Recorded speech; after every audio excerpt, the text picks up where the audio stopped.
example of both enormous digital conquest and the risks that come with it. He's Andrew Tate. I'm from a council estate in Luton. I'm now a billionaire. And it's because I actually tried my best. If I carry on at the trajectory I'm carrying on, they're going to put me in jail because I'm too influential and I'm too dangerous. Is that guy unapologetically troll-like, ostentatious displays of wealth and arrogance? I don't wear a big diamond Patek with $500,000 to tell the time. I tell the time on my phone. I do it because I'm loaded. I have no respect for money. Money for me is a tool, and I use it to get whatever I want and bend the world. I can never be poor. You could take all of my money today. I'll be a millionaire again in 2 weeks. And then the other day, virtually every tech company on the planet banned him. I'm the first person who's been canceled where it's absolutely monumentally failed. Not a single female's come out and said, I had a negative interaction with Andrew, he was a mean person. Andrew is empowering men to take personal responsibility. He actually teaches them how to leave the system, how to leave the matrix. If you ask a woman the kind of man she wants, she will never say depressed or sad. Ever. She wants a man who is ultra capable, ultra competent. You guys are all successful enough. You can sit there and say, look, I do X, Y, Z. I have X, Y, Z. There's people out there with money like you couldn't fathom. There is so much money in the world. There's no limit to how much money you can earn. If you want to stay a loser, stay one. Good, it's fine. Stay a loser. I have no sympathy for you. I don't care. I believe there's only 3 reasons people are not rich.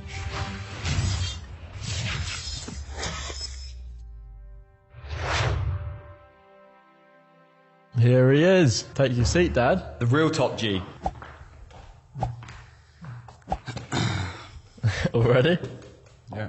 So what are we doing now? We're doing something now. We're starting the podcast. So, biggest podcast ever. And this came out of the blue yesterday, didn't Literally yesterday. And we were thinking it's going to be a couple of months at least until we interviewed the man himself. How are you feeling about sitting so close to the Tate Meister himself? Is that a thing people say, Tate Meister? I am dangerously close. If you asked me 2 years ago, would I be on a podcast with Andrew Tate? No. But yesterday, when you told your mates that you're doing this podcast, what did they say? Yeah, they can't believe it. All right, cool. I'm going to go get him. And if you don't know who he is, then he's probably the most famous person you don't know. To be fair, yeah, a few of the people that you told didn't know who it was. Or how about the hairdressers yesterday? You said, guess what? Tomorrow we're going to be interviewing Andrew Tate. And he goes, oh, that sounds good. Do you watch the football? He wasn't bothered at all, was he? He wasn't bothered. I just thought I'd give up. He doesn't understand what a big a deal this is. Is he here? He's coming up. The pressure is on. Is it okay, that coffee? Perfect. Thank you, okay. Is it really perfect, though? It's amazing. Appreciate it. Wait, the instant coffee? It is a very good instant coffee. And I'm happy with instant coffee. I'm not a coffee snob. Do you know what? So am I. Sometimes you can have a coffee from a Starbucks and you go, really? That's not that good. 100%. And yet, if you have your favourite instant, you always know just how it's going to be, don't you? Completely agree. I'm not a coffee snob. Caffeine tastes like coffee. It's hot. It's kind of crazy. People sit and they go, oh, this tastes nothing like coffee. Of course it does. I mean, it's not, it tastes pretty close to coffee. So I'm happy with it. So, Andrew, you're arguably the most famous guy on the planet. At one point, you were Googled more than Biden and Putin, which is crazy. Yeah. Do you feel you've lost a bit of your freedom now, having to think about where and when you go somewhere and always going around with security guards? I've certainly lost a lot of my freedom, yes. Everything becomes far more labored. If I go to the mall, you don't just go to the mall. You have to organize the day that you go to the mall, and you have to tell your security team, and they have to plan where the car is going to go and drop off, and they have to be there in advance, and you have to decide which team's going inside with you, which teams. So yeah, you certainly lose a lot of freedom. I'm not complaining. It just takes a lot of organization. Right? How about when you're on your yacht and people are trying to get onto that? Yeah, that was kind of crazy. Yeah, that was pretty crazy, but it's good. My captain's good. We can run away if we want to, but. You've got enough power in that yacht then, yeah? Yeah, and we move around a lot, so it's kind of hard to catch us. But, yeah, I'm not complaining in any way. It's part of the territory, right? You just have to be very organized with it. It depends where you go. In the Western world, there's a genuine security concern, which makes it a completely different scenario. In London, if crowds come around me, I feel super uncomfortable. Whereas in Dubai or Romania, where I reside, it's no problem. Okay, well, I first come across you, Andrew. You were dissing Teslas, and I came back at you a little bit on a TikTok, and I got about 20 million views. Who the f*** is a Tesla? The richest man in the world, Elon Musk. No man alive in a Tesla. I couldn't keep the living Listen, I don't have time to fight. Have your guys message my guys and we'll have a chat on my podcast. What are your views on Teslas now? You called Andrew out, didn't you? I did call you out a little bit. I remember. And I love Elon, because Elon's let me back on Twitter, so I have nothing bad to say about Tesla or Elon anymore. I am just not a fan of electric cars as a whole, because I think that we are being forced into the age of electric cars. So this is the last great age of the combustion engine. So I think that you should have a combustion engine car for as long as you can. Soon you won't have that choice, right? So why wouldn't you have a combustion engine while you can? In 10, 20 years, we're not going to have that option. So, but then saying that, I bought a Rimac Navara the other day, which is a very fast electric car. So I've kind of moved over. I've got a few hybrids. I'm getting there. It's kind of hard to avoid now. Yeah. But I think that combustion engines are all coming to an end, aren't they? So. Well, they are, but you'll always be able to buy one, won't you? Because you'll always be able to buy a vintage sports car or something like that. I want vintage. I want brand new. I want the newest tech. I want the new ones. And the new ones are going to stop selling. They're going to stop making. And that upsets me, because I don't even think that the world's going to function correctly with this electric car garbage once everybody has one. How's everybody going to charge their electric car? Actually think about it for a second. It's fine when the odd person has an electric car, fine. But you're on the motorway and thousands of people need to charge their electric cars at 6 hours a time. How is this going to even work out? The infrastructure isn't there. The infrastructure Well, I isn't mean, there. you don't need 6 hours. Like when I'm charging my Tesla, it takes probably about 30 minutes. But 30 whole minutes. 30 minutes. I can put dead dinosaurs inside of my Ferrari in 30 seconds and I'm done and I'm out. That's very true. But do you take a break on a long road trip? Do you often go for a coffee or something? Because I quite like it, just go and chill for a little bit and then the car's charged. He pretends that he likes it. Yeah, exactly. I do like it. Well, Andrew's being chauffeur driven, so he's relaxing you don't already. need to worry. What was it, a Maybach today? Yeah, something like that. But but I drive around Europe. I do very long road trips, and it's fine for one person to take a break. But if you actually analyze the infrastructure of thousands of people trying to take a half an hour, 45-minute break, it changes everything.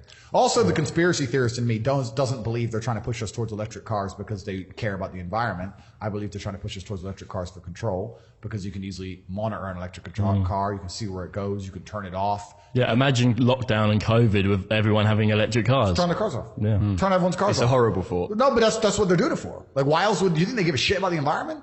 It's kind of amazing to me anyone buys any of this crap. They sit here and they talk about global warming, and then there's obviously the hypocrisy of flying around on jets, etc. But that's not even the true thing that shows you they're lying.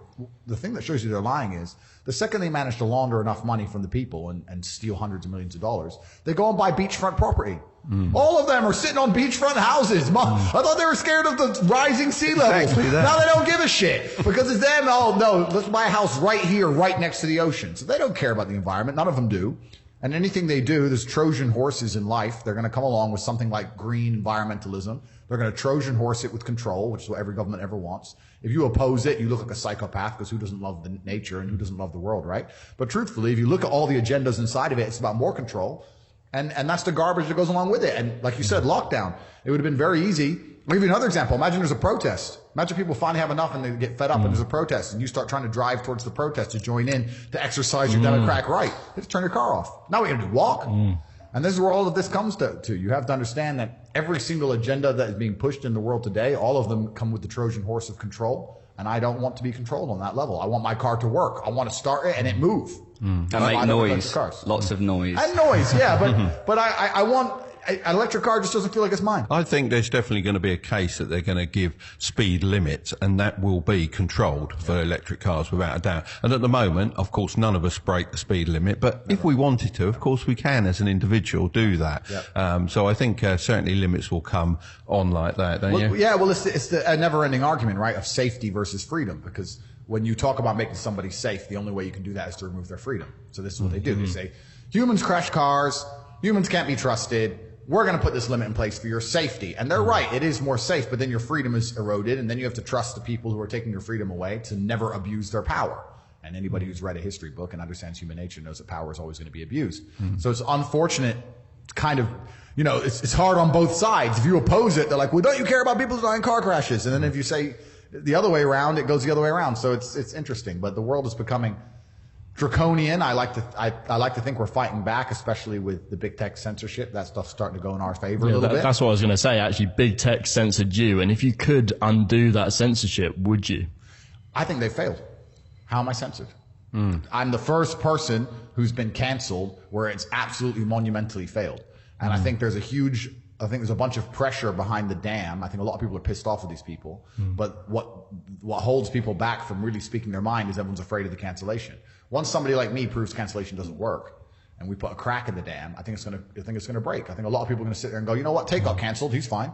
So I'll say what I mean now, and I'll say what I mean now. They can't ban everybody, right? They can't ban everyone. Do you feel that it's impacted you in people reaching out to you though, with not having a direct link to yourself? I mean, we had you on Instagram before, and we were like, oh no, he's gone now. We can't get in touch with you. Yeah, I'm a little bit harder to reach, but I'm not complaining about that, to be honest. There's more work involved, perhaps, in getting my message out sometimes. But I'm now on Rumble, which has been fantastic to me, which is a YouTube competitor, and I have to give them a shout out because they've been completely fantastic. And it is amazing how quickly you adapt to the idea of being able to speak absolutely uncensored. Because even if you don't think you're censoring yourself on a platform like YouTube, you are. You may not think you are, but you're still sitting going, let me say it this way. And if I'm going to mention this, you know, the flu we all had to hide from, let me say it this way. That once you get used to just saying whatever you want, it's pretty refreshing. So Rumble's been absolutely amazing to me. And I think a lot of people are moving over there and making up backup channels on there. But yeah, and then Elon came and unbanned me and bought Twitter. So we're starting to win a little bit, which I think is good because I think that without truth and without free speech, we were always going to head to absolute tyranny and slavery. So does Rumble give you access to your own data? Because I think that's a big thing, like owning your own email list even. And YouTube, you can't do that. All the other platforms you can't. Yeah, you can own your own subscribers with Rumble. You can? Yeah, okay, so that's awesome. I would look into it heavily. And the CEO, Chris, is really a hero for free speech. And then obviously Elon on the other side with Twitter. That's why I can't insult Tesla anymore. So I'm sorry. I shut up now. How did it happen with Twitter? How did they actually get you back on? What was the process? I just got an email saying log in. Simple as that. That was it, yeah. Job done. I was like, okay. So that was it. So today we made the really hard decision not to work with a sponsor on this podcast episode. And it was hard because sponsors support the show. They allow us to do what we love to do. But we had to say no because they wanted us to take out all the most important parts and censor this episode. And we just couldn't do that, could we? We couldn't do that because it'd end up losing all the juicy bits, wouldn't it? Yeah, exactly. And Tate's full of those. So instead, we thought we'd take this opportunity to talk about our free Discord community, which you can join with the link down in the description. And there's nearly 15,000 like-minded entrepreneurs striking it big together. All right, we're going to shut up now and get back to the podcast. But if you want to join that, we'd really love to see you in there. So the link will be in the description below. Anyway, back to the show. Obviously, you've mentioned free speech there. Do you believe 100% in everything that you say and everything you put out there, or is it some of it just to poke the bear and cause controversy? I believe in every point I make. However, there are points I make in a deliberately aggressive fashion to upset people. Yeah, I do that. But I do still mean everything I say. Do you think that bites back at you a little bit? A little bit too much sometimes, or? Perhaps it can do, but, you know, I'm not afraid of... I mean, I'll state right here, I've had a lot of people say, what's it like to be canceled? And, you know, the whole world hated you and everyone was out to get you. And there was all these people trying to contact your family and dox their addresses. And I didn't give a fuck. I don't care.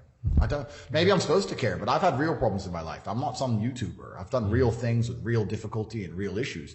People writing hate comments about me, some dork with an anon account. I couldn't possibly care less. It doesn't bother me. So because it doesn't bother me, I guess that influences how I talk, right? But I want to get my point across as compendiously and poignantly as possible. And I think that the aggression being involved in some of the things I'm saying is necessary for people to truly understand them. I think that's the reality of the world. So I'm going to say it exactly how I feel it. And that's how I feel it. And if people want to cry about it, they can cry in the comments section. I don't read the comments. I don't have an account. So I don't care. It doesn't matter to me. I'm banned. Do you think if the majority of people actually hated you and disliked you, you would actually be a bit more worried for your safety? Well, that's the thing. Very few people actually hate me. Since this whole cancellation and I've been walking around, et cetera, I have yet to have a single negative interaction with anybody. Male, female, adult, child, everyone loves me. The people want me to take pictures with their kids, and the women come up and they say, we love everything you say about traditionally masculine men. And I've never even had the women hate me, considering I'm this evil misogynist. Everybody likes me. But obviously there's a contingent of people who are strange in the world. But I speak my truth because I believe it's my job as a man to speak my truth. I don't do it to be liked. I speak it because I believe it, and I'm always going to do that. And if public sentiment shifted and everyone decided to hate me, I would continue to say exactly what I'm saying because it's what I believe. I'm speaking for a large group of people who feel the same way I do. I haven't put a magic spell in the world. There's a large group of people who agree with what I say, and it hasn't been said before, and I'm out here saying it, so they're going to be fervent fans. And also, I feel like a lot of the people who are fans of mine and genuinely listen to my advice, their lives improve. And that's where you have this passionate response, because if you've become a Tate fan and in the last 2 years you've started to really study stoicism and really go to the gym and get in good shape and get your finances right, etc., your life in real time has improved. So you're saying Tate's bad, he's made my life good, so I like it. So they're very passionate in their defense of me, which is fantastic. And then you obviously have the other side, the slave minds who obey anything they're told by the MSM, who've been told that I'm somehow evil. So they're passionate about disliking me.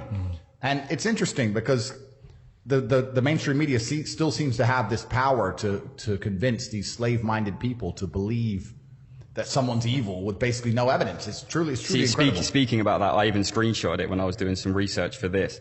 I found an article. You guys don't have coffee? You guys need coffee. To be honest, I need a Red Bull at some point. You need like 20 coffees a day. The first thing that came up when I Googled you is inside the violent, misogynistic world of TikTok's new star. The violent, misogynistic world. You know what's crazy about That's the first thing that came up. How many things can they throw at you, you know? Yeah, this is the Guardian. Guardian. It was the Guardian, I'd love to walk into the Guardian HQ and see all these nerds sitting, these fucking dorks, sitting there on their little computers typing away. What's amazing to me is this. Nobody seems to want to point out the fact that I am now, like you just stated, the most Googled, most famous person on the planet. Not a single female has come out and accused me of rape. Not a single female has come out and accused me of domestic violence. Not a single female has come out and said I had a negative interaction with Andrew. He was a mean person. In fact, if you were to put me up in terms of performance metrics against other people of my fame, I'm the least misogynistic man on the planet. And these fucking clowns sit here writing shit, pretending I'm somehow evil, because they're slave-minded. These people work for the Matrix. They're agents of the Matrix themselves. They don't truly understand what they're doing. They are programmed completely. And these last 3 years have shown how programmed people can be. People can literally throw away their common sense, throw away their observation skills, and sit there and just absorb programming and say, Andrew is bad. Inflation is good. And they're just clowns. They're clowns. I would love to sit down with the clown who wrote that article and say, why am I bad?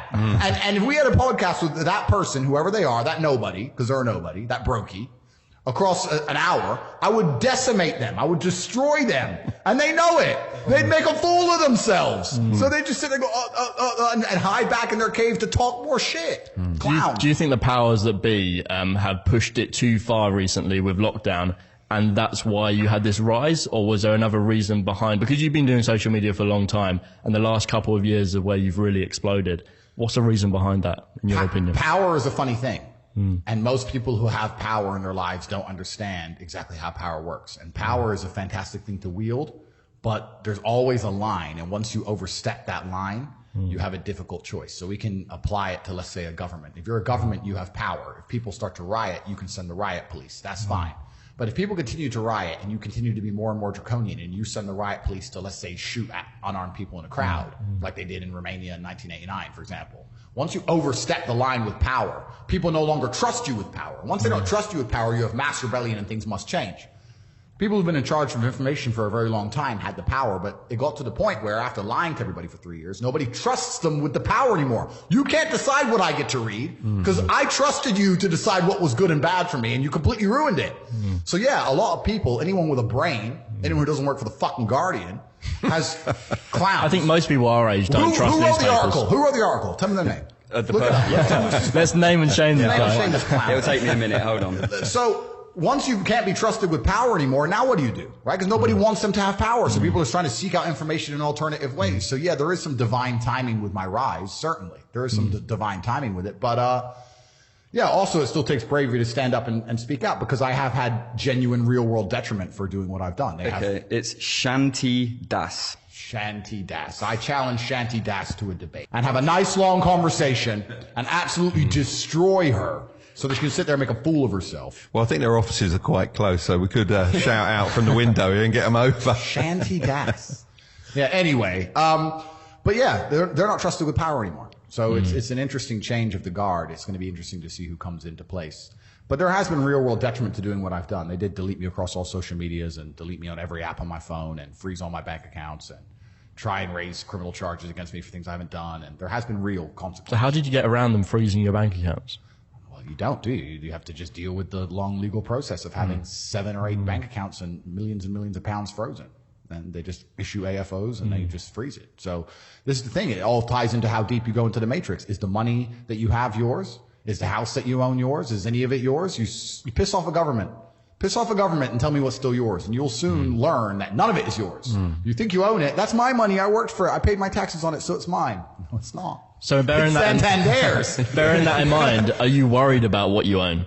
Because if it's not yours, they can take it away, and you are speaking out against them. I don't own anything. I've heard you say that a few times. So can you explain that? Can you enlighten that? You own nothing, I don't own anything. I'm just some dude. I think you have a Bugatti, though, don't you? Yeah, when you say nothing, do you mean do you not nothing? own it? Nothing. Okay, that's good. I don't own anything. There are cars. Let's say there's a that you have access to. Correct. a trust in Singapore may own a percentage of a company in Dubai, which may have access to a car that I could borrow on a social media influence contract, perhaps. Yeah. But I don't own anything, and that's because if you own things, they come for you. Elon Musk tweeted it the other day. Someone tweeted Elon saying, what is the countdown until they raid Elon Musk's home for releasing the truth about what the FBI is doing with the election interference? And his response was, I don't have a home. You get to a certain level of wealth where you're like, you know what? It's easier just to not have things. I don't have anything. I can rent anything I want. If I want to stay in London for the next 10 years, I can walk into the Dorchester and take the presidential suite at £20,000 a day for the next 20 years. So who cares? I don't need a house. It's like you just get beyond that point with money. So it's kind of like this middle ground. When you're broke, you own nothing, and then you start doing well and you own a bunch of stuff, and then you get to the top and you're just trying to get rid of it all and don't want to own anything anymore. Well, E-Man said when we interviewed him, he said he didn't want to be a billionaire. He said as soon as you get to that sort of level, they'll start controlling you and manipulating you. So do you have a similar thought pattern on that? It's very hard to not become a billionaire in the world today, I think, if you're truly influential. I'm already a billionaire if I had to have my net worth measured. That would have been one of my questions. You can answer, no, I'm a billionaire. Yeah, so net worth. What are you bringing into that? Are you bringing in your whole brand as a part of that value? Well, yeah, net worth is subjective, right? So Forbes contacted me to put me on the billionaire list, and they wanted to know everything I owned, and I told them I don't own anything, and they like, okay, well, they want to know my income, and I said, look, I'll declare to you, I'll show you maybe 20 million a month or something, and they said, okay, but the value, obviously, then you value the companies those things come from, right? You can take some of my companies people know about, like The Real World, which was previously Helsing's University. If I have a business that is making $20 million profit a month, and it is an online educational platform, the largest one in the world, and it's a subscription model, and you put an 8 times multiplier on the profit, which most tech companies could achieve, that's an $800 million business. But could you sell that business without you attached to it, though? Well, that's the point. That's a good question. That's a very good question. And I never would sell it anyway, but I know what you're saying. But then it comes into other things like branding and the brand. I'm the most Googled man on the planet. They can't ban me from algorithms. They failed. I'm the most TikTok person on the planet, the most viewed person on Instagram. Like, what's the value of that? You could give me, who makes these glasses? IKEA?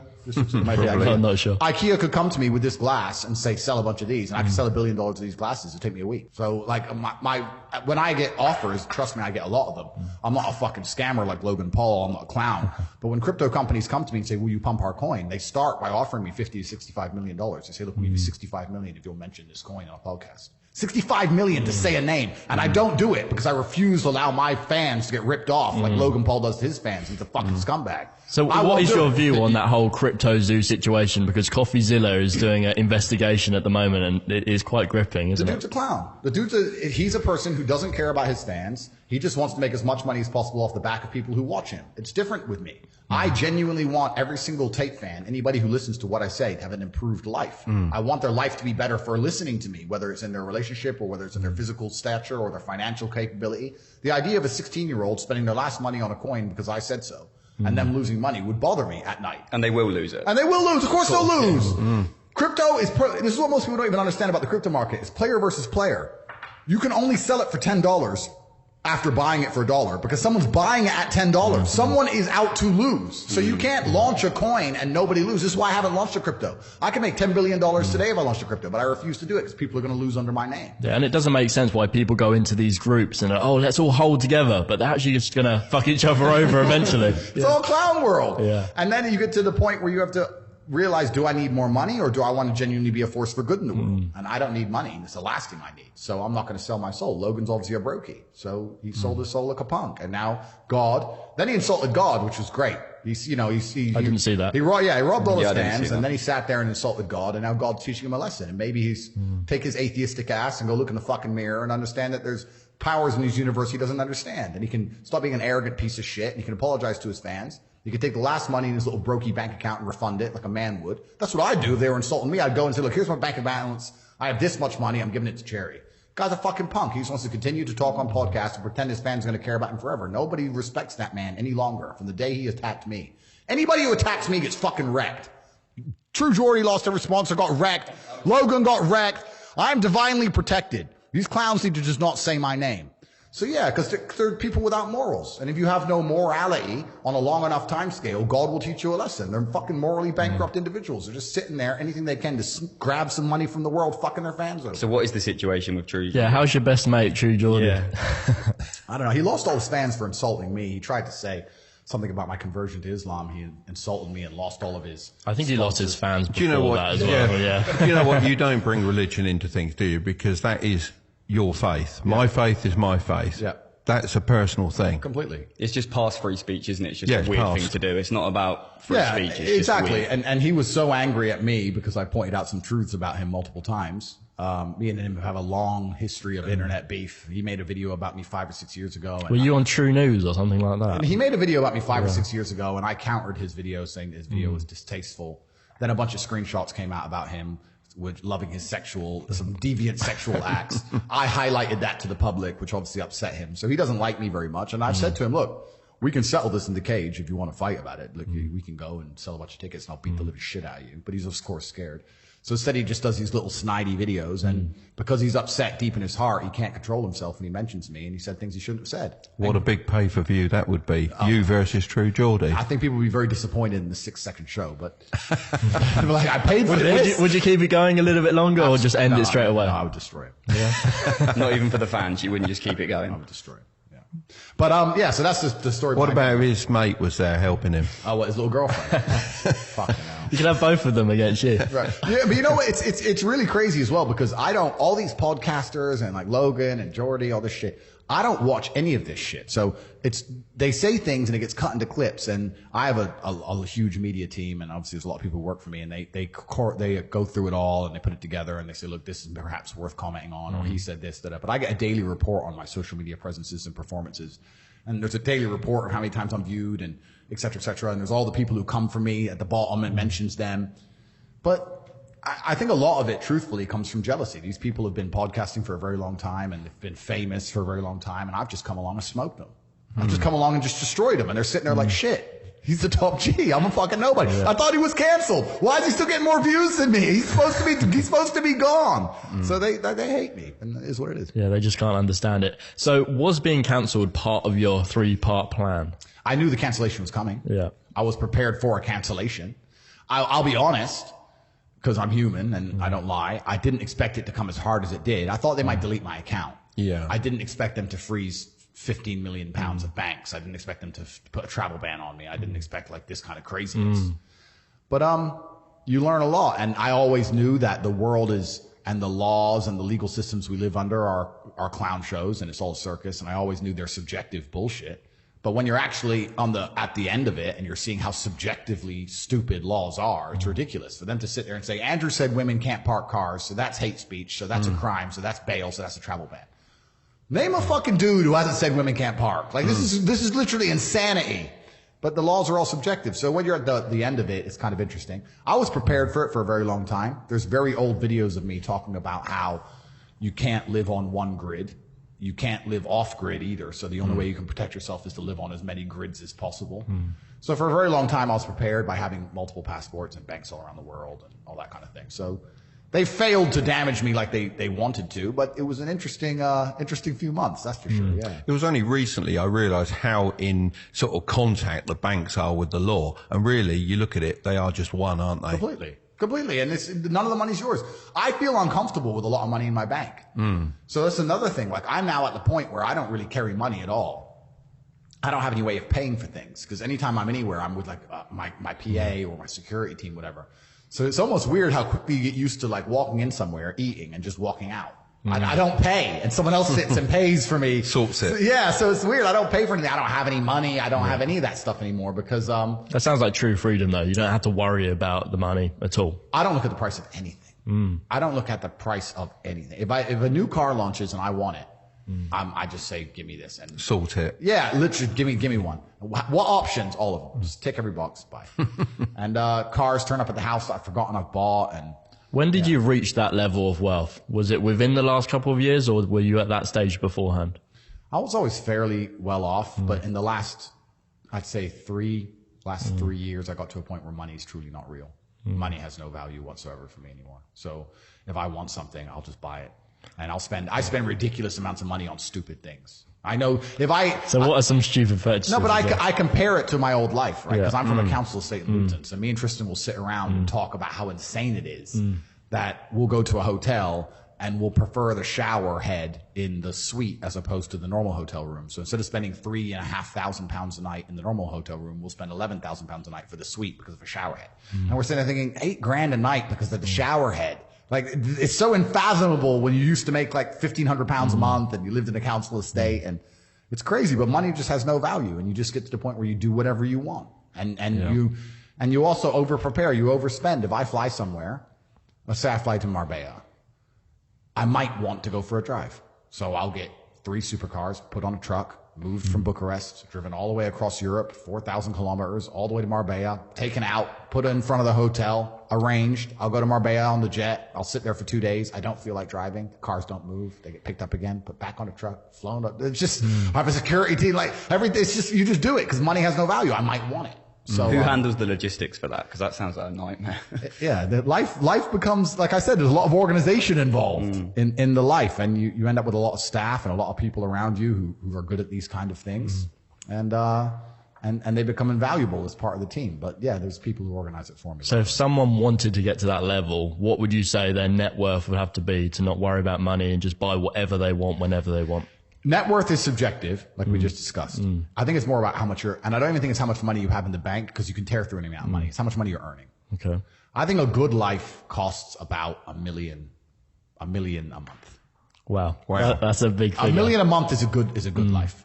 $500,000 a month is doable, and you can still live good. But if you want to really truly live like the best human experience, it costs about $1 million a month. And is that earned income or income with your assets increasing? That's income that you have coming into the bank that you can spend. Okay, that you're taxed on as well. So it's slightly less than that, but depending where you pay tax. When I started my business, I was told by my mentor, what you've got to have a good life is 100,000 a month. That was 36 years ago. Well, it's pretty similar now, maybe inflation and stuff, but I can give you, it depends on the way you're living, right? Because I told this story before on another podcast, but Dan Bilzerian messaged me and he said, look, let's hang out. I was like, all right, cool. And I was in Bucharest. He was in France. So by the time, I only wanted to go see him for a day. So by the time I got the jet, I wanted my security team to come. So I had to get the 4 security team, and they came, and obviously had to pay their wage. And I put the cars on the truck to make sure they were waiting for me there in case we would decide to go for a spin. And then I landed with the security team, and everyone needs hotels. There's 8 people in a 5-star hotel. And then you're on the ground. You have to rent these V classes, armored ones to look after you. And you go, you see Dan, you talk to him for an hour, you have dinner, and then everyone gets back on the jet. By the time I saw Dan in a 48-hour whirlwind, by the time we moved the cars, which I didn't drive, and security came, etc., you spent $400,000. You spend $400,000 to go see your friend. Like so would you class him as your friend? Yeah. And that's how easily you can spend money. Like I could have gone Wizz Air. I could have gone by myself. Could you have gone Wizz Air? Well, no, but technically you could, and get a taxi or get the bus but you just don't, because money has no value. And this kind of Andrew Tate flies Wizz Air. How many seats would that sell? I should contact him, shouldn't I? Yeah. Should let me fly for free. Yeah. But I even said to myself I'd never fly private because of how ridiculously expensive it is. But COVID convinced me I had to do it, because they kept telling me to put masks on. I couldn't listen to the fucking wagey. I said to you just get a water and just drink it throughout the flight. That's what I was doing. That's what I was doing as well. I was sitting there with Pringles. Yeah. But I said to her, I was like, my dear, listen to me. Why do you care? It's the rules. It's the rules. Listen, there's no police. There's no camera. Why? Please use your brain. Engage your brain. I know you're some 21-year-old Polish woman who's never fucking thought of anything in her life, but please think. Why do you care? You know this is stupid. Nobody else wants me to wear one. Why do you give a shit? But it's the rules. It's the rules. It's like they're fucking slaves. It's like their brains are programmed. You can't get through the programming. I'm like, please, my dear, think. I'll give you $500,000 if I don't put my mask on. Would you let me? But it's the rules. Like, really? They're fucking. I'll never give it to her, but I said it as like a thought. You say it as a thought experiment, but they're just their brains. If money's no object, but their brains are controlled. Yeah. Their brains are completely controlled to the point where you can't get through to them with any form of logic. Yeah. It was amazing. That was the worst period of my life. This fucking imaginary pandemic garbage. I'm a peaceful person. I've never literally walked around Earth so angry. I walked into gas stations. Mask? No. You have to wear a mask? No. Do you think it's a power thing as well? There's no like a situation where someone would have power over you except for that when they can enforce it. Completely. And maybe I'm too egotistical to have people tell me what to do. Perhaps I'm at that level in my life, but it was just fucking dumb shit. And I'm walking into and the number of times I walk in a gas station, put a mask on. No, I won't serve you. Okay. Is the gas free? Because I'll fill up. So you're going to take my money or I'm going to have free gas? No, you have to pay. Well, then fucking serve me, dummy. Yeah. Put a mask on. No. It's just some stupid shit. In the end, they take my money. It was a big waste of everybody's time. And I'd say to them, bro, you're earning 700 pounds a month working for a corporation that wouldn't give a fuck about you if you got stage 5 cancer. Why do you care? If I worked in BP and someone walked into my gas station and decided to start a fire in the corner and barbecue some sausages, I wouldn't give a I'd be like, please stop, bro. Whatever. Like, why do these people, they're so fervently passionate about the rules of the BP station? But do we need people? You're a fucking slave in your mind. Do we need slaves though? Because obviously we need people to work and do those jobs that obviously the free people can't do. And this is the full circle realization when you get to the point where, as frustrating as it was, you need this slave class of people who buy bullshit so that I don't have to do bullshit stuff, which is great. But usually the bullshit people can't tell me what to do. It's only during COVID they were allowed, and now that's all over. They can't tell me what to do anymore, so it's fine. But if and not everybody's mind can be free, because in society it would break down. But of course, some people's minds are designed for freedom and some people's aren't. But it's amazing when you're talking to the slave mind, trying to get through to them. And it played out even in my cancellation. There are people who would sit and get furiously angry about the subject of me, saying I'm a bad person. And when you ask them one bad thing I've said, they don't know. How can you be angry about something and you don't even know why? It's all clown world. It's absolute clown world. It's slave mind, and the slave mind is actually a dangerous thing. When I'm combating it, people think I'm combating it just for fun. No, the most heinous crimes in the history of humanity have been conducted by people who blindly obey governments. Blindly. If you're going to sit there and be a dummy and blindly comply and be told to hate a certain race or hate a certain person or do a certain thing without thinking, that's how World War II happens. All these people who sit and say, I'm a good person and you're bad because I have my mask and I have my boosters and you're bad. No, I think, you don't. You're the bad people. History is full of people like you who don't fucking think, who do as they're told. And you're the ones who end up fucking murdering people, not people like me. Everyone likes to believe they would have resisted the Nazis. They're the ones who would have not done it. But then they're fucking told to mask up and bend over for the fucking dildo and they take it. It's garbage. Clown world. I think one of the greatest things during COVID was having my own business. And I think the same with you as well. Same for me. Because you could say you're going anywhere. It gave me for freedom work. for anything. I got pulled over a few times when I was driving a van for work. Because they said, oh, the car for work. And they said, well, you can't be working you in your car. I said, well, I can. I own the business. But with the van, I didn't get stopped once. I could go anywhere I wanted. Yeah, it was fantastic. I'm thankful for lockdown. But what I can't understand, and I couldn't believe, was how many people bought into that lockdown. If you'd have said to me before it, we're going to lock the country down, no one's going to go out for 3 months, this is going to happen, I said, there's no way. They're not going to accept that. Are you joking me? And I think a few years before they wouldn't have done either, but they seem to have softened everyone. And that's their goal, right? Their goal is to soften everybody's brains and to delete one side of the argument. This is why I talk about the Matrix. People say, why do you talk about the Matrix all the time? And I say there are people who are living right now in a computer-generated reality. If you believe everything you're watching on the news, you are believing a complete false version of reality. And the idea of that reality is to keep your brain occupied enough so that you'll continue to do a shit job for shit wages and pay your taxes until you die. That's exactly that's the plot of the Matrix movie. They're abusing your body and controlling your mind so that your body will sit there and do what they need it to do until you're no longer useful anymore. And that's exactly what's happening. And another question I get is people ask me why I'm so interested in this fight against the Matrix. And I try and explain to people that I believe this fight cannot be avoided. I think you're either combating the Matrix and fighting against the garbage they're telling you, or you're believing it. And if you believe it, then you end up fighting against yourself. You end up fighting against your own mind. You can't avoid the battle. If you're a full-grown man and you believe everything that's on the news, you're going to end up fucking semi-depressed, divorced, miserable, broke. Like your life's shit anyway. There's no way to escape this fight. You're either buying their crap and fighting against your mind, or you're fighting against their crap. There's no other way to do it. building on that, do you believe in clinical depression? Let's have that conversation. Sure, let's have it. Yeah, no, I do not believe in clinical depression, and you're never going to. I'd love for you to try and convince me it's real. It'll be quite interesting. Do you think it's an invention of the US pharmaceutical industry to sell you pills? Well, I think that that's certainly part of it. I think that's part of it. But I've had this conversation with a bunch of people, and my basic premise is that I refuse to believe in things that take power away from me.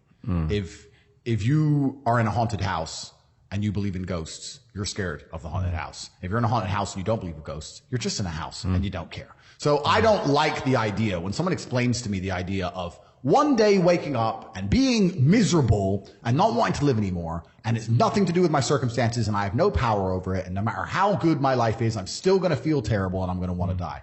That's not an idea I subscribe to. That's not a reality I'm ever going to want. But that's for a myself. reactive depression, isn't it? You can be reactive depressed for the day, for example, or feeling for a while. Or even chronically, yeah. Feeling depressed is real. Yeah. Depression as a disease, I do not subscribe to. The idea, I believe, that if you feel depressed, something is depressing you, and you should try your best to fix it. You should take control of your life and do your best to fix it. The idea, but they don't say that. They don't talk that. They say depression like it's this magic thing that comes out the sky and it gets in your brain. You're sad no matter what, and there's nothing you can do about it, and you need to only take pills. And I think that's a very bad way to look at the world, and that's a bad idea to subscribe to. And if you start to feel depressed, let's say your girl leaves you and you start to feel depressed, but you believe in the idea of depression, you're now going to start diagnosing yourself as clinically depressed, self-hypnosing yourself into hypnotizing yourself into being clinically depressed.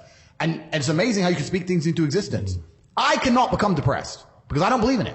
So how about chemical imbalances in the brain? Bullshit. That's all been disproved anyway.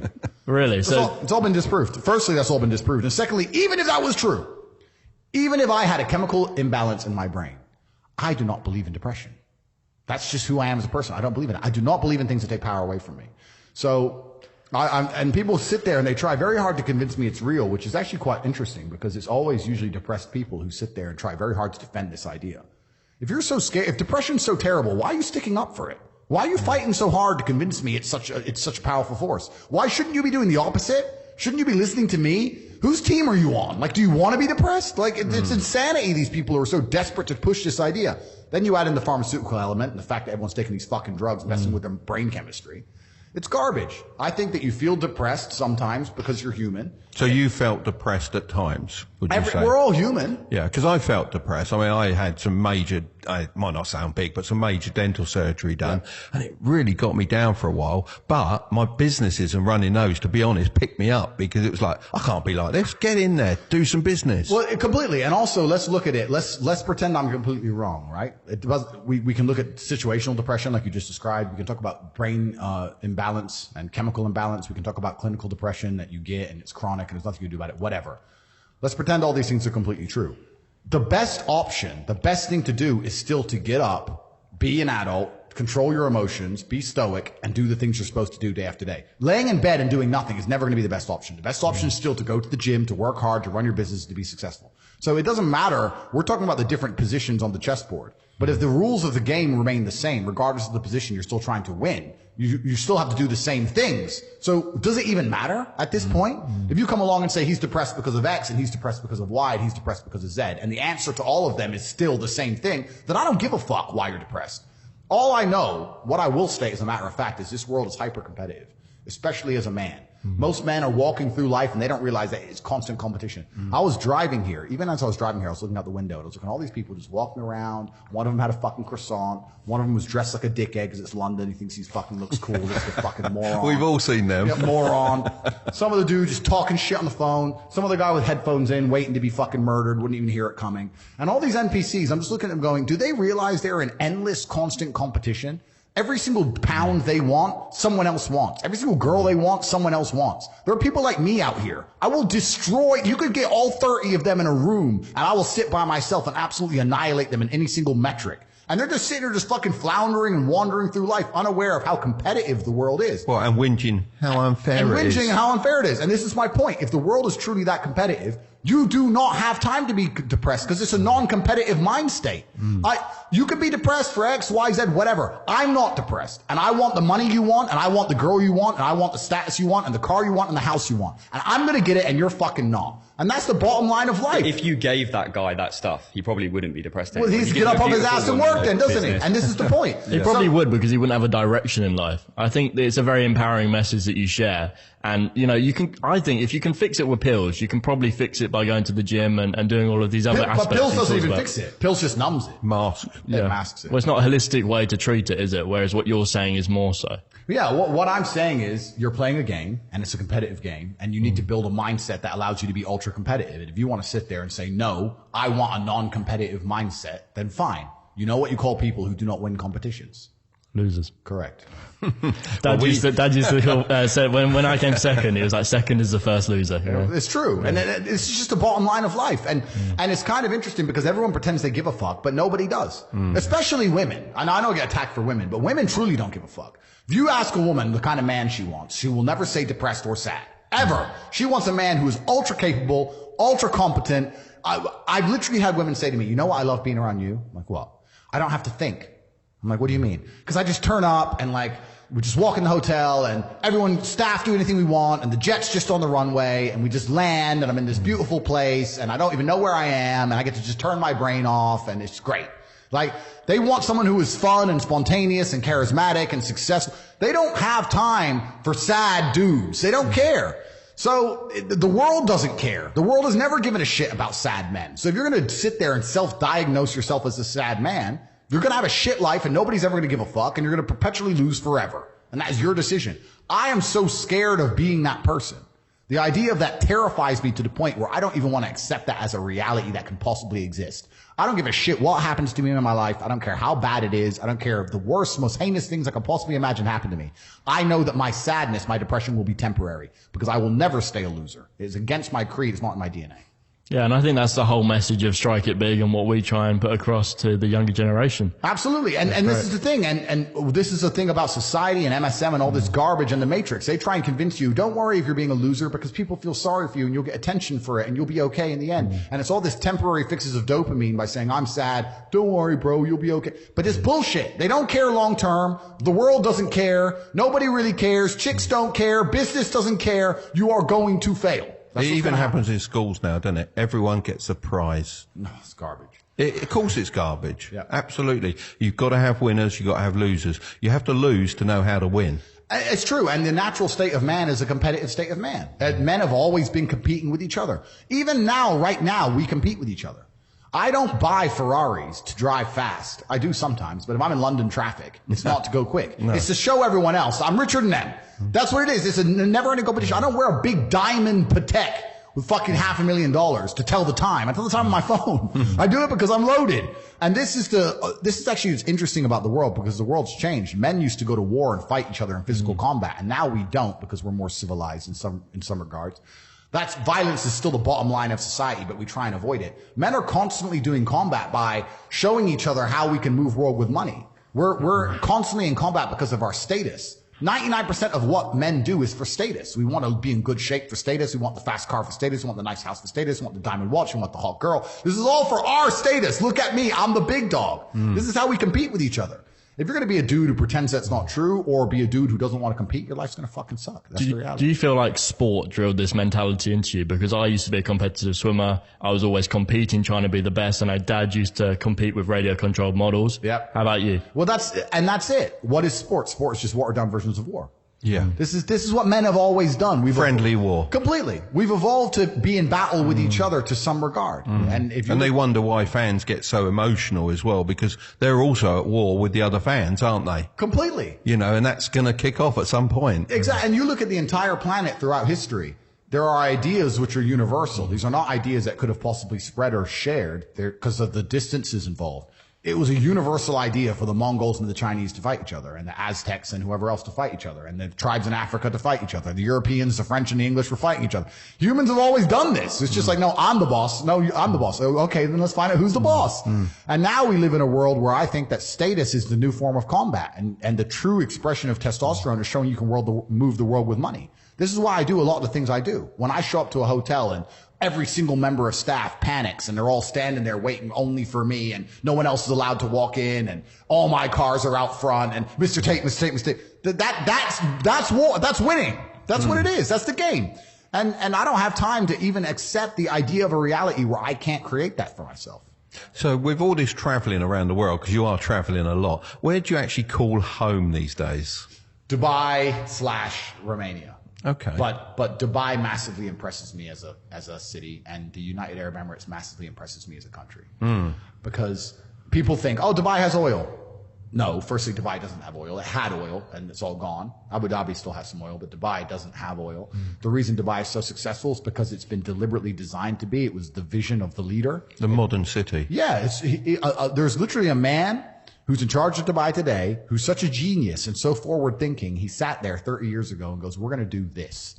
And he's created this city now where you have 200 different nationalities. Everybody calls that home away from home. No crime, no tax, the tallest building in the world, the best healthcare, best education systems. It's gorgeous. I can walk around without security, and it's like a utopia in a world that is all around it crumbling. And he designed it and thought of this and did it purposefully. And I find that absolutely flabbergasting. I think that's amazing that he's done it. And that he can now, he walks around his city. You see him in the mall. He walks around the mall. You will never catch any of our politicians walking amongst the people they're supposed to serve because they are hated. He is respected and loved by everybody. And for that, I just like being there. I just feel like people are scared of the legal system as well, aren't they? Which helps with the safeness a lot. But that's what we don't have here at all. What's the point of a legal system?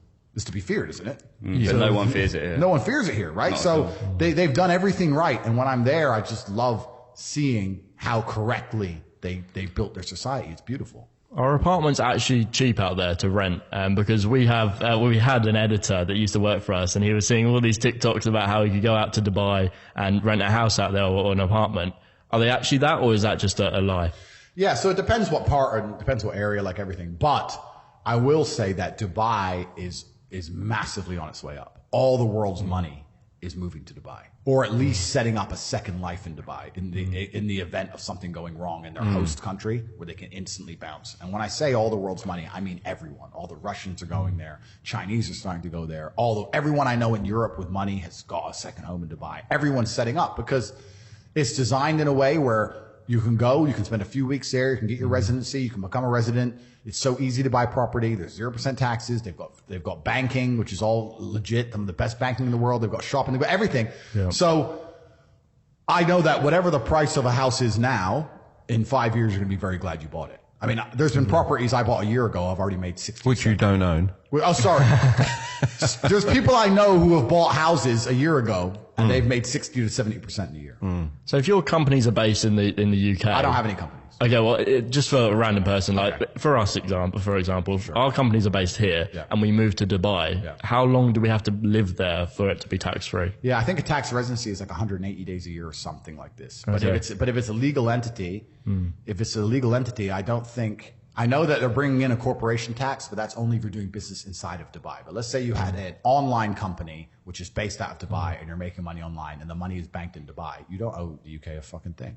You don't owe a penny. So why when are we moving, Dad? Yeah, you don't owe them a penny. And that's what's so amazing to me, that you go around a city with perfectly clean streets and perfect law and the tallest building in the world and all these bright lights and all this beauty with 0% taxes. It makes you wonder what they're doing with all our money. Well, makes you think, well, surely they wouldn't just be sponsoring random proxy wars and dumb shit like that. Of course not. They must be doing something very smart with all the money they take off of us. Well, I used to have no problem paying any tax that was due to me. I used to think, well, that's what I do. I go to work, I run a business, I pay my employees' taxes and my national insurance, and I'm happy to do that because it's a furtherment of my country that I love. Yeah. I'm shifting. Yeah, well, I am shifting. And that's the problem. As patriotism breaks down, then the whole idea of paying tax just gets destroyed with it. And when a country is not prudent with its finances, like Western nations aren't, it pisses you off. You sit there and look at the dumb shit they're spending money on, and then they're coming along trying to take it all off us, and they're doing dumb shit with it. Like, I got asked last night on Piers about this nurse strike, and I said, I think the nurses would be happy to work at the wage they're currently being paid if they believed the nation was spending its money prudently. But because they see the nation spending millions and millions to bomb random patches of desert or to sponsor a proxy war or whatever dumb shit they're doing, of course you're going to sit there and go, wait, well, if you've got billions for that crap, I need an extra £5 an hour. And this is what happens. And I think Western society is failing. I think it's breaking down in real time. I think by any metric you can measure a society, whether it's birth rate, happiness of people, criminality, anything you can measure, we're just losing. And on a long enough time scale, I think places like England and the United States are going to become unlivable. I think they're going to become unlivable states. What a shame that is, because it doesn't have to happen. It doesn't have to happen. And I'm the patriotic Brit in me, it pisses me off. Because I come back to England and I remember England 20 years ago where you could go on a night out and it was fun and it was safe, and I still love England, part of me does, but it's just fallen, it's failed, and all of our leaders refuse to do anything about it. They just want to sit around and fucking take for themselves for their few years they're in power. And we have a cancer, we have a problem here in these countries which is being completely ignored, and it's going to continue to spread. And I think that genuinely within 30 years, England's going to be unlivable. I think anybody with any semblance of money will be in Dubai where they can walk around in safety. No one's staying here to get repeatedly robbed. Like no one with money is going to stay here to get repeated. Even me, it costs me so much money to be in London. By the time I have my 5-man security team and hotels for everybody and stay somebody secure and an armored car, and that it costs me like 30 or 40,000 pounds a day to visit this city. Nuts. And there's nothing here. I can't even go for a drink in a club because there's going to be someone outside with a fucking blade. It's clown world. Especially with your watch on. It's clown world. It's clown world. You can't live in this city anymore unless you just want to be some mid-tier brokey. I don't want to be that guy. In Romania, everyone knows where my house is in Romania. Everybody knows it's in the middle of the city. My Bugatti's on my fucking driveway. No one would dare touch me in Romania. No one would dare. Here, you can't even have a nice car on your drive. Not even a Bugatti, a Range Rover. I had a friend the other day. They tried to rob him in his house because his Range Rover's on the drive. It's not even it's a $100,000 car. It's insanity that people, to me, I find it absolutely mind-bending that people don't just leave. I'm like, what are you staying? I get it. You miss it. Visit. Come on holiday and fuck off because it's shit. There's nothing here. What would you say you stay for then? Patriotism. And that's it. And family, I guess. Well, yeah, of course, family. But, overall, it's patriotism because, I grew up wanting to, I was so patriotic. I wanted to represent my country at the sport I did, which I achieved and got medals for it. And I loved every bit of that. And it's hard over all those years to just throw that away. And I know that and I respect that because I feel it. And we've had obviously that common thing of the Queen being in power all my life. Yes. Or not in power, the Queen being around. It's a common thread. It's a figurehead, Yeah. And that's gone. And that was big when the Queen died. Huge. Yeah. Oh, when the Queen died, I said to Tristan, that is the last good thing about England now gone. That was the last unifying force. She was so universally respected. And now the royal family with all their fucking current garbage, they're losing credibility in real time. And it's a shame. It's a massive shame. And I agree with you. I'm a patriot too. I love the idea of England. I wish England could be a hospitable place to live. I even like the weather. When I landed here, I said to Tristan, it was raining and cold. I was like, I like this. Really? You get that feeling home feeling. Completely get cozy feeling that, you don't quite get in the desert. But it's just too many metrics in which it fails. And you just think, you know what? I have to make the smartest decision. I have to be as competitive as possible with my mindset and with my lifestyle. And even me as an individual, I know I'm competitive with money, and I know that I'll be more competitive the less money I give away. So you just end up going, okay, I'll move. But Romania is a beautiful place as well. Like Romania has been very good to me. And I've been to Romania. I visited Tate. Is it Tate? Tate, yeah. We had a competition out there. I think it was a European Championship. When was this? Oh, a few years back, 20 years ago. Oh, it must have been different then. Yeah, it's changed. It probably changed a bit now, I should think. But very, communist feel back then. Yeah, it is. With one big power station to supply all the hot water to the house, to the flats. Yeah. And it still has that communist feel to a degree. Yeah. I try and describe Romania feels like 1910 with Wi-Fi. That's kind of how it feels. Yeah. If you go out into the mountains, it feels like old, but it is beautiful. But isn't it amazing? Again, once again, one of the poorest countries in Europe. I drive a $5 million car, I wear a $1 million watch, I walk around on the street. But you'll be respected there. Completely. Whereas people hate on you here. They'll damage it for no reason, just for the sake of doing it. Completely different mentality. That's an English mentality, isn't it? Like they want to, what is it, the crab effect? Pull you down, if crabs in a bucket, pull you down when one tries to escape. And that's it. The culture's different. So it's interesting. It's interesting. Yeah, it's strange, isn't it? You mentioned declining birth rates. Are you concerned about population collapse? Well, I think the Western nations have collapsed anyway. So population, is going to be certainly a buzzword across the next 100 years. But Africa is taking over now. Africa is having huge population booms, and China owns Africa, and China's going to be the new superpower. So it's a changing of the guard, and it's actually interesting because I had this conversation with Tristan. As much as I complain about the Matrix and complain about how the media machines are controlled and they're lying to us, and the Western world is all a lie and the law is subjective, if the main power in the world changes from America to China, it might even be worse. So it's kind of interesting. Like either way we're going, it's going to be a difficult future for people. Yeah, every top sort of factory owner that I know in China, they all originally wanted to come here when I started doing business with them 25 years or so ago, and they're all now looking at Dubai. They've forgotten England. 100%. Everyone is going to Dubai. This was a safe haven for them. That's what they thought, and now it's Dubai. Everyone with money is going to Dubai for the same reasons. It's globally. There's no city that can compete. I was at a meeting. I won't name drop. I was with a couple billionaires, and I was sitting with them, and I said, if you didn't live in Dubai, where's the next most hospitable city in the world? And they said, number 2 is Tokyo, because it's safe. Very safe. Very safe. People are quite friendly. Very respectful. Very respectful. There's a lot to do, but they're still saying it's a second, but it's nowhere near Dubai.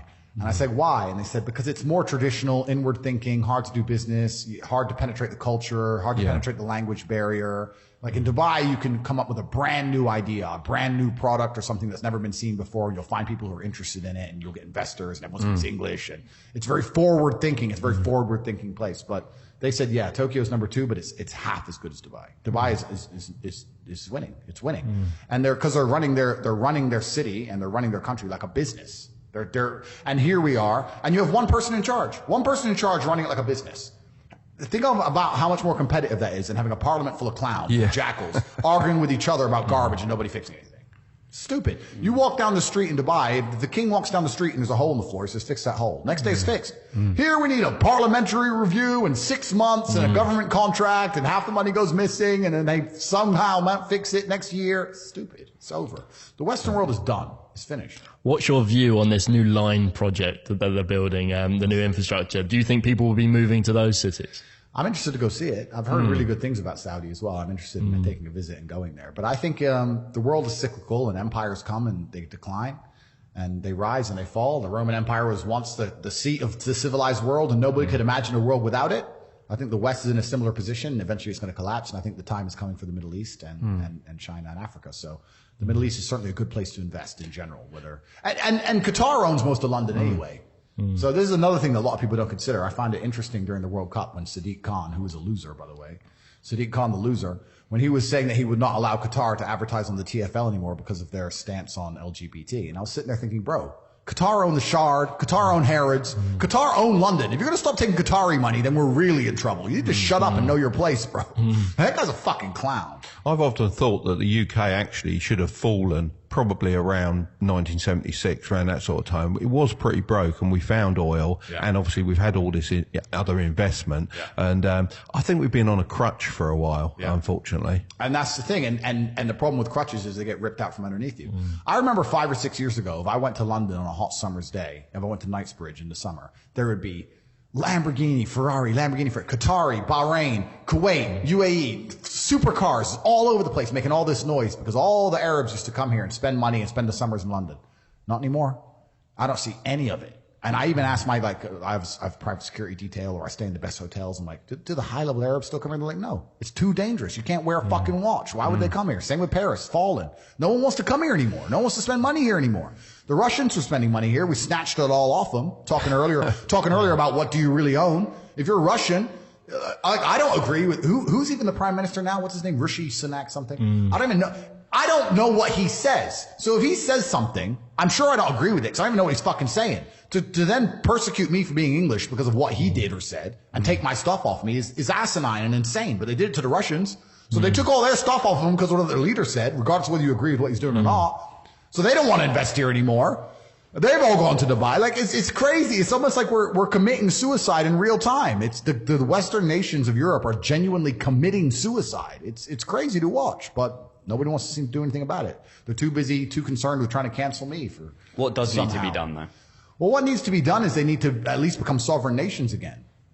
I don't want to get assassinated, and I would never kill myself. But these globalist ideas and these globalist regimes, they destroy the idea of sovereign nationality. So if they have an idea that they want to purport and push, you have to subscribe to it. There are currently Western European nations which are committing energy suicide to support a war that has nothing to do with them because they've been commanded to from above. They're not a sovereign nation. Any sovereign nation would sit and go, well, our constituents matter more than this over there. But they don't do that. They sacrifice their own constituents and their own ideas and their own thing that's good for their own country to agree to some religious ideology above them that they're getting fucking force-fed. That's the trouble, and then that's how wars start, isn't it? You get dragged in by other countries, and then before you know it, it's a world war. Yeah, well, don't we need energy? Like, has everyone forgotten we need energy? But I was like, no, we don't need energy. We need to do this dumb shit. I don't even want to say the countries involved. Everybody knows what I'm talking about. Of course. But it's clown world, and none of these countries are even sovereign anymore. So it's insanity, and that's one thing I also respect and love about the Middle East. You know who the boss is. Who's in charge of England? I'll ask you guys. Do you really believe Rishi, whoever, is actually the boss of this place? It's the puppet masters. Of course, isn't it? he can't do shit. Who's the boss? Nobody even fucking knows who the boss is. You wonder why it's fucked? No one knows who's in charge. Whoever's bossing the USA, whoever's bossing them, I don't mean the president, they're bossing us. Absolutely. And this is the exact point. You don't even know who's in charge anymore. No. And if you kick off and you get really upset, they just take the fucking person who's supposed to be in charge, flip them out to shut you up, and they continue to do whatever they want. All clown. So have we passed the tipping point? Is there a return or is there no return?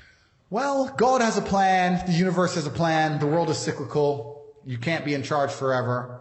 I think the Western world is time is numbered, and I think it's up, and it's time for someone else to be in charge. We'll see if they do a better job of it. We're going to see how it goes. It's going to be interesting. Certainly interesting. We've talked about supercars and watches to flex. Obviously, the biggest flex, I've heard you say this before, is having a woman on your arm. Do you think the majority of average Joes should strive to have multiple women? Yeah, I get asked this a lot, and I think it's kind of misunderstood. I want to try and clarify this because I ask it a lot. People think I'm advocating for a man to go and have a bunch of women. That's not exactly what I'm doing. What I am saying is that female nature, not even masculine nature, female nature is, if they find a man of high enough status, that they're happy for him to have multiple women. That's the point. It's an observational evolutionary biology. It's not me sitting trying to tell men what to do. Do you think they could have the same kind of connection if that man isn't loyal to them and only them? Well, I'm not a female. I'm just commenting on the fact that if Chris Brown walks into a club, every girl screams and wants Chris Brown, and none of them expect him to be loyal because of his status as a man. So, but then would they be loyal to him, though? I think they would. If you look at a history book, every king, every sultan, every emperor, every sheikh, every ruler, they all had multiple wives, mistresses, and they were all loyal to him. Because they're top of the pile. Because they're top of the pile. But were they worried that they were going to get killed back in the olden days when it's like the king and stuff, and if they did something against him? Yeah, I know what you're saying, but if you look at the world today, I'm telling you right now, if you're a very famous actor, for example, and you decided you want to have 3 girlfriends, it would be very easy for you to have 3 girlfriends. Now, those girlfriends would get a lifestyle off of you, of course. They would benefit from sharing you. They would take away a lot of their jealousy and it'd be replaced by gratitude because of the lifestyle they're being afforded. But that's because you're top dog. So I'm not sitting out here telling every man go get a bunch of multiple women. I'm saying that women themselves have shown us that if you're a high enough status male, your idea of being sexually exclusive to them isn't all that interesting overall. It was different previously perhaps, or I understand some people are happily married and some people don't like the idea of the things I'm saying. That's fine. I'm just making a commentary and I'm speaking from personal experience. If I were to go out and meet a new girl and she were to sit with me and talk to me, and someone were to say at the end of it, do you think he's going to be loyal to you? She'd go, well, probably not. Do you want to see him again? Yes. That's the reality of the game. That's the way it's always been. Do you think it changes when they're looking to settle down versus to have a fun lifestyle? And then again, it's interesting because there's another interesting observation in terms of when women decide to settle down, right? Because women don't often want to settle down at the peak of their sexual options and value. Women are seen as most valuable, let's say at 23 or 24 or whatever. When they're most valuable and they're most beautiful and they have the most options and the most Instagram DMs and the most invites, they don't want to settle down. They want to go to Dubai. They want to go to Hong Kong. They want to go to Miami. They want to run around. They want to have all this fun. They want to party. And then they get to 30 and there's a new generation of girls getting all the options. And now they start saying, well, you know what? I want a serious man. Well, of course you do. Of course you do. Of course you do. The Instagram's dry. Of course you want fucking serious man. Obviously we're generalizing here. There are people that do. Of course. And I am generalizing, but you have to make a generalized point. So when I say these things, I'm not trying to say to every man, go get a bunch of women, But I also use that as an answer when a man says to me, because some men say, look, I like the idea of having, let's say, bunch of women or whatever. I said, then you better become important. That's the only way you're going to do it. You become important. You're not going to do it if you're a brokey. I mean, you could, but it'd be a different scenario for the women to actually accept it and be semi-happy with it. And when I say these things, of course, I'm called misogynist and attacked by Shanti, fucking whatever her name is. I can't remember. I mean, you know, I just remember Shanti. The Guardian. The Guardian. In most of the world, this is the reality. Go to Africa and find the rich dude in town.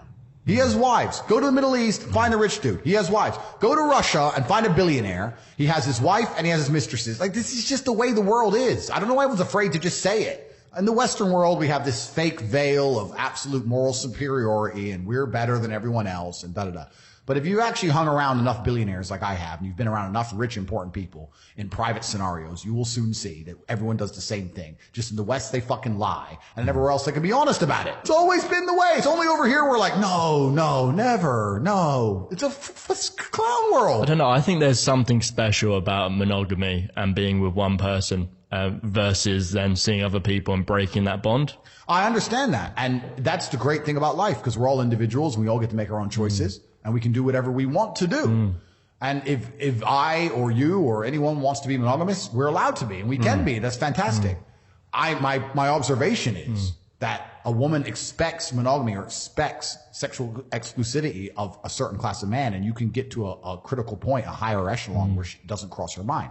That's my observation. Yep. Now, it doesn't mean you have to cheat. Doesn't mean you're obligated to run around with a bunch of wives. But I've never seen you actually talk about cheating. Like, you're always very upfront with the girls you're seeing. I don't call it cheating. Yeah. And it's not even about being upfront. I don't sit and say to you, hey, nice to meet you. By the way, I'm going to have this many girls. That's not how it is. I just think that when a woman truly respects you and she knows the kind of caliber of man you are and she knows how desired you are, she'll just turn a blind eye to a lot of things because she just gets it. She's like, okay, that's Top G. He's been away for a month. Whatever. Can't wait to see you. Miss you. It's not about being brutal and sitting there saying, hey, guess what I did? Like, it's not like, I think they kind of know what they're signing up for, though, and that's the important thing. When you buy a Nissan, you know you're getting something reliable. When you buy a Ferrari, you know you're getting something sexy that comes with problems. Everybody understands what they're signing up for. And that's the reality. And females understand extremely well what they're chasing. And it's their decision. Because a female doesn't have to go get a famous dude. She can go get some other dude. If that's her number one concern is sexual exclusivity, she can get a normal dude. But if she's going to go out there and go, no, I want this guy who is this, she's going to have to sacrifice something. You have to sacrifice reliability with your Ferrari. That's the game. Once you get to that kind of higher echelon of men, that level, how do you tell whether a girl is a gold digger or just wants a nice lifestyle? It's a good question. But I don't see why men are scared of gold diggers, because they can't get gold unless you give it to them. You must be a total bitch to like accidentally get gold dug. Buy me this. No, fuck off. Well, you must be a dummy. Yeah. And then also, well, a lot of guys aren't strong enough to say no, are they? Because maybe that girl is a little out of their league, shall we say? Yeah. So that's why it's not a no. And it's a gray area, right? Because also, I don't think there's anything wrong with a woman expecting a nice lifestyle. I think it's all relative, right? If you're a normal person, or even in a normal couple, a woman still wants her man to provide and protect and work and pay for the house and the family. Women expect you to provide and protect. It's evolutionary. That's how we're designed to be. So I don't think a woman expecting a lifestyle from a man is a bad thing. If I was a woman, I would expect a lifestyle, that's for sure. And depending on your man's lifestyle, depends on the kind of lifestyle you expect. And then it gets into a blurred line of people say, well, she's just with you for money. I'm like, well, if she's just with me because I take care of her problems and I make her feel happy and I make all her stress and anxiety go away and she gets to have fun with me, you're saying that with me for money. I'm saying she genuinely likes me because that's what I provide. Because I provide. So all those things end up with her having genuine emotion for you. So unless it's like a straight transaction, like a day rate, unless it's like a straight transaction, what happens is if you take care of a woman, people say she's gold digging, but if you take care of her, she'll genuinely love you because you're genuinely the person who gives her nice things and takes care of her, makes her smile, makes her problems go away. And then you look at it in the inverse. If she's with me only because of my competence and my money and my capability to bend the world and my power, and you're calling that gold digging, I call that genuine attraction. You look at it the other way around, and I'm with her because she's happy and makes me smile and she's gorgeous. Am I just with her for her looks, or am I genuinely attracted to her? So attraction's a blurred line. It's hard to draw where pure gold digging is. Gold digging is, hi, buy me this. I don't even like you. I'm not sleeping with you. Get me this. But then if you still do it, you're a dumbass. So that's the red flag you would look for to determine the difference between the two? But women aren't stupid. Women are actually, listen up, Shanti. Women are smart. Women have instinct. Women are very instinctual creatures. I believe in women's instinct. In fact, I believe to the point, like 3 of my PAs are female. And I've had them say, I got a bad feeling. Don't race the cars around today. Stay home. I'll stay home. I'll listen to them. So I truly believe in female instinct. Women understand things very well. And there's not a woman alive who's stupid enough to see a man like me and meet a man like me and go, I can get money out of him, and I don't like him. Like, you have to give that vibe off to get gold dug. Like, I'm not a dummy. I saw one of your comments or questions from Piers Morgan about saying to your wife or girlfriend, I don't want you to go out tonight. Yeah. And I was actually quite irate at Piers, really, because I did come down on your side of it, because if you're the guy to protect your wife stroke girlfriend, and you've given her the advice, just don't go out, you're going to get raped or whatever. If I told my girlfriend not to do something, she wouldn't do it. Well, this is the thing. We're living in this world now where they're going to try and pretend that authority and responsibility are not linked. If I have authority over something, or I have responsibility for something, then I need to have authority for it. If I have responsibility for, let me try and choose something that won't upset the fucking shank. I think it's the authority, isn't it? When you say that word, it upsets them. It does. But it upsets them because it's semantics and they're slave-minded. But let's take something very simple. Let's take a car, right? If I'm responsible for that car, means if I park it somewhere and it's not supposed to be parked, I am punished because I am responsible for that vehicle. Yeah. Then I must have the authority over that vehicle to be able to move it, to be able to sell it, keep it. I must have authority over it. You can't come along to me and say, you're responsible for this, but you can't move it and you can't influence it. You cannot have responsibility of something you do not have authority for.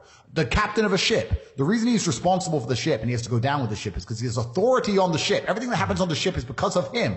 If he gives orders and everyone ignores him, then he has no authority, which means he's not responsible for the outcome, which means he doesn't go down with the boat. So trying to de-link responsibility and authority is ridiculous. If I am responsible for a woman's safety, then I must have authority to make decisions regarding her safety because I'm responsible for it. I think the issue comes when you relate it to a car and it's like, that's an object. And then they see the woman being an object. But what else can I relate it to? Yeah, no, that's fair enough. But I think that's where they're getting the whole like, oh, I own that person and it's a sovereign individual. Yeah, but it's her choice to listen, isn't it? That authority is given. So it's a given. The slave mind has a mental breakdown because of the analogy I used, but they completely missed the point. But yeah, the authority is given. If she were to sit and say to me, I don't want to listen to you. You have no authority over me. I'd say that's fine. Then I have no responsibility for your safety. Enjoy your nice long walk in the middle of the night. If something bad happens to you, don't call me because there's nothing to do with me. But if she were to say, no, Andrew, you're keeping me safe, I'll say, okay, then you're not going out. So it's a decision for her to make. It's not a matter of coming along and being a slave master. It's just understanding in the universe, whether it's a relationship, whether it's a car, whether it's anything, there's authority and responsibility and they go hand in hand, and trying to decouple them, which is what they're trying to do in the modern world, and to say that you're responsible for everything, but you have no authority over anything. That's clown world. And that's what they're trying to slap on men now, especially in relationships and everything. You're responsible for everything, but you have no authority over any of it. Well, then how can I be responsible for something I can't influence? It's clown world. And this is part of the psyop. They try and do this with absolutely everything. It's crazy. Well, a lot of people look up to you, obviously. But what is an achievable amount the normal guy in the street should be looking to achieve, do you think?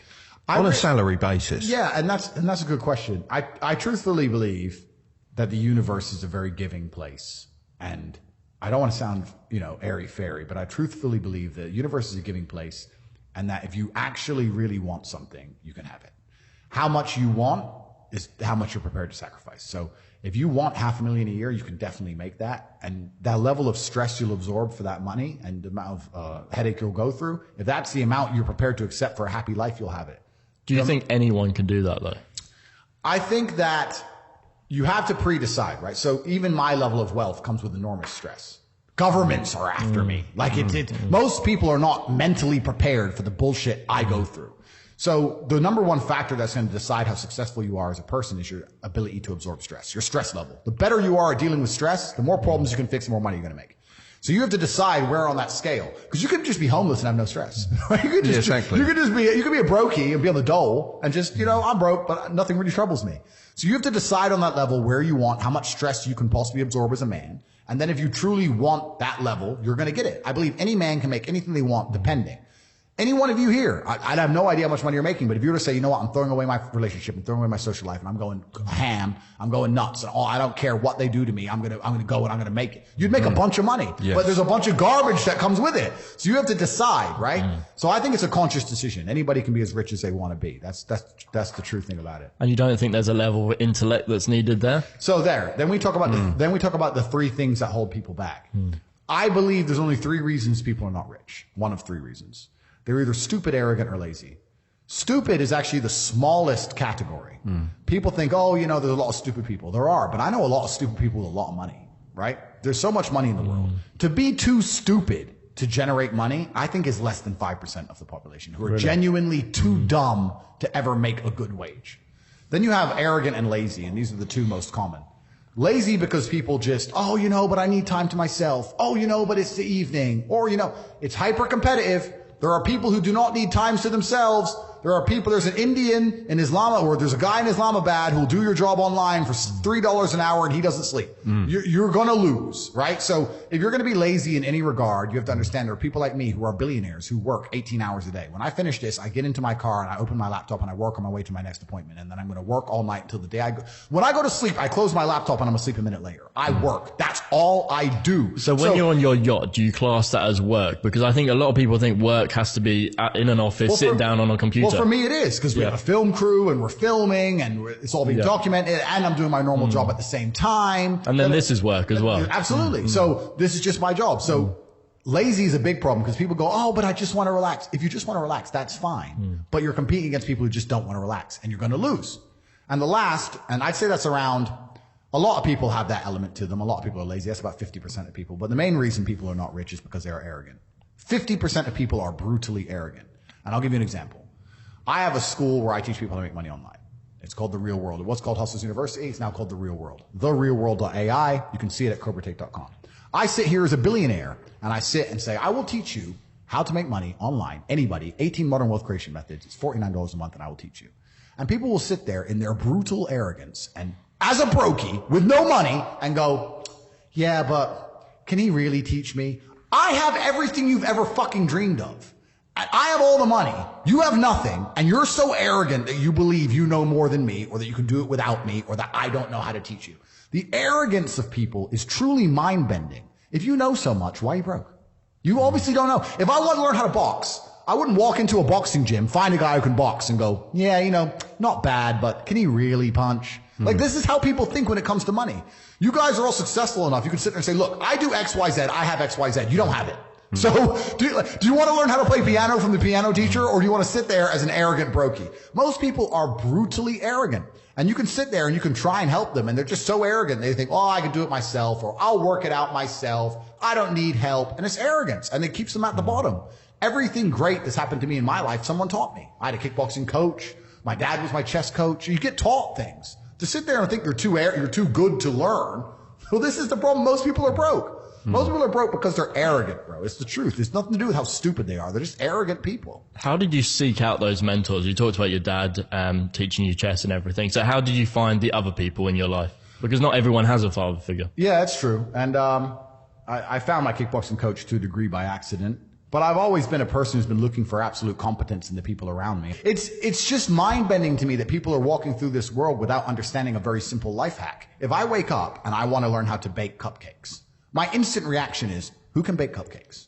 Let me go talk to the person who can bake cupcakes. It's easy, really, isn't it? It's easy. It can be pretty simple. It's a shortcut, isn't it? It's a shortcut. So I want to make money. Well, who makes a bunch of money, and who's telling people how to make money? Well, let me go listen to them. Let me get closer to them. But people just have this arrogance inside them. They don't want to. And I think a lot of the problem with people, especially in the world today, is they misunderstand the difference between a dream and a plan. And nothing good in your life is ever going to happen by accident. If you see a guy in fantastic shape, you don't say, how'd you get in great shape? And he goes, it just happened. Oops, I just fell. No, he ate a specific way. He trained a specific time. He did specific things for a specific outcome. And it's the same with finances. And most people who are broke, if you say, do you want to be rich? Yeah, I want to be rich. How are you going to get rich? One day, I'll win the lottery. Yeah, dumb shit. You have no plan. You have no plan whatsoever. No actionable steps. No, you're not doing things daily. You're just hoping some point in the future God's going to just dump it on your doorstep. Guess what? It ain't going to fucking happen. And unless you have a plan, a specific plan, I'm sure you guys had you had a plan and you worked hard to get to your points. I had a plan. Everything was like, okay, today we have to do day after day after day until you get there. And this is what most people don't have because they're too arrogant or too lazy. I don't think it's stupid. I think most people, if you laid out a plan and they tried their very best and they were willing to learn, could do it. I don't think people are too stupid to make money. They're just too lazy or too arrogant to make money. That's the problem with people. I sometimes think how much work I put into my life. I mean, literally every day, as you said, nearly every minute is to make your life happen the way you want it to happen. Yeah. And I look at others and I think, how do you actually survive out of it? You're putting no effort into your life. How do you actually survive? It's true. And it's incredible because if you don't, I wake up every day and I think, how do I make my life better? Nobody else wakes up each day and goes, how do I make Andrew Tate's life better? So if you're not the person who's waking up every day going, how do I improve my existence? Then nobody is. Nobody on the planet is considering improving your one spin on Earth. No one else cares. Nobody else cares. So if you don't care, then you're fucked. So you need to wake up and care. And it's amazing to me, like you're saying, how did I find my mentors? I just tried a bunch of them. Like when I had no money, I would try very hard I'd listen to lots of different people, or I'd try different things. And I wasn't scared to invest in myself because I understand that, look, if he's taking time out of his life, then I need to reward him for it financially. And I tried very hard and I listened and I paid attention and I was never lazy. I don't believe there's a person on the planet who pays attention, tries their best, is never lazy, is on time, works hard, has a mentor, and is giving it his all, who isn't rich. I don't believe it. I think that if you do all those things, you're rich. And if you don't have any money, you're missing one of those key elements. Now, you can fool yourself and you can fool everyone else and you can pretend you're doing them, but if you're truly honest with yourself, am I finding people who are trying to teach me what I want to know, and am I trying my best? And the answer is fucking no every time. Do you think there ever come a time or an age where you feel you have to slow down? That's a good question as well. Thank you very much. No, it is. But it is, because it's actually been recently people have said. Maybe I've got to that age where I've got to slow down a little bit. Well, we're speeding up. Yeah. Well, I've had family members say to me, Andrew, why now? Why are you doing it? But it becomes a lifestyle. Like I would say you're young enough to keep this pace up at the moment. For sure. And I will. And there's going to be a point when I'm definitely going to slow down. But it's almost second nature to me. It's not a conscious thing. If I'm awake, I don't see why I wouldn't be doing something constructive. I'm a conscious now. I've woken up. I'm either in the gym or I'm working. What else am I going to do besides turn my brain off in front of Netflix? It's just all clown world to me. If I'm awake, it's work or training, and that's how I've always lived, and that's just how I'm going to live as long as I can. If I get to a point where I feel need to slow down, then I'll slow down.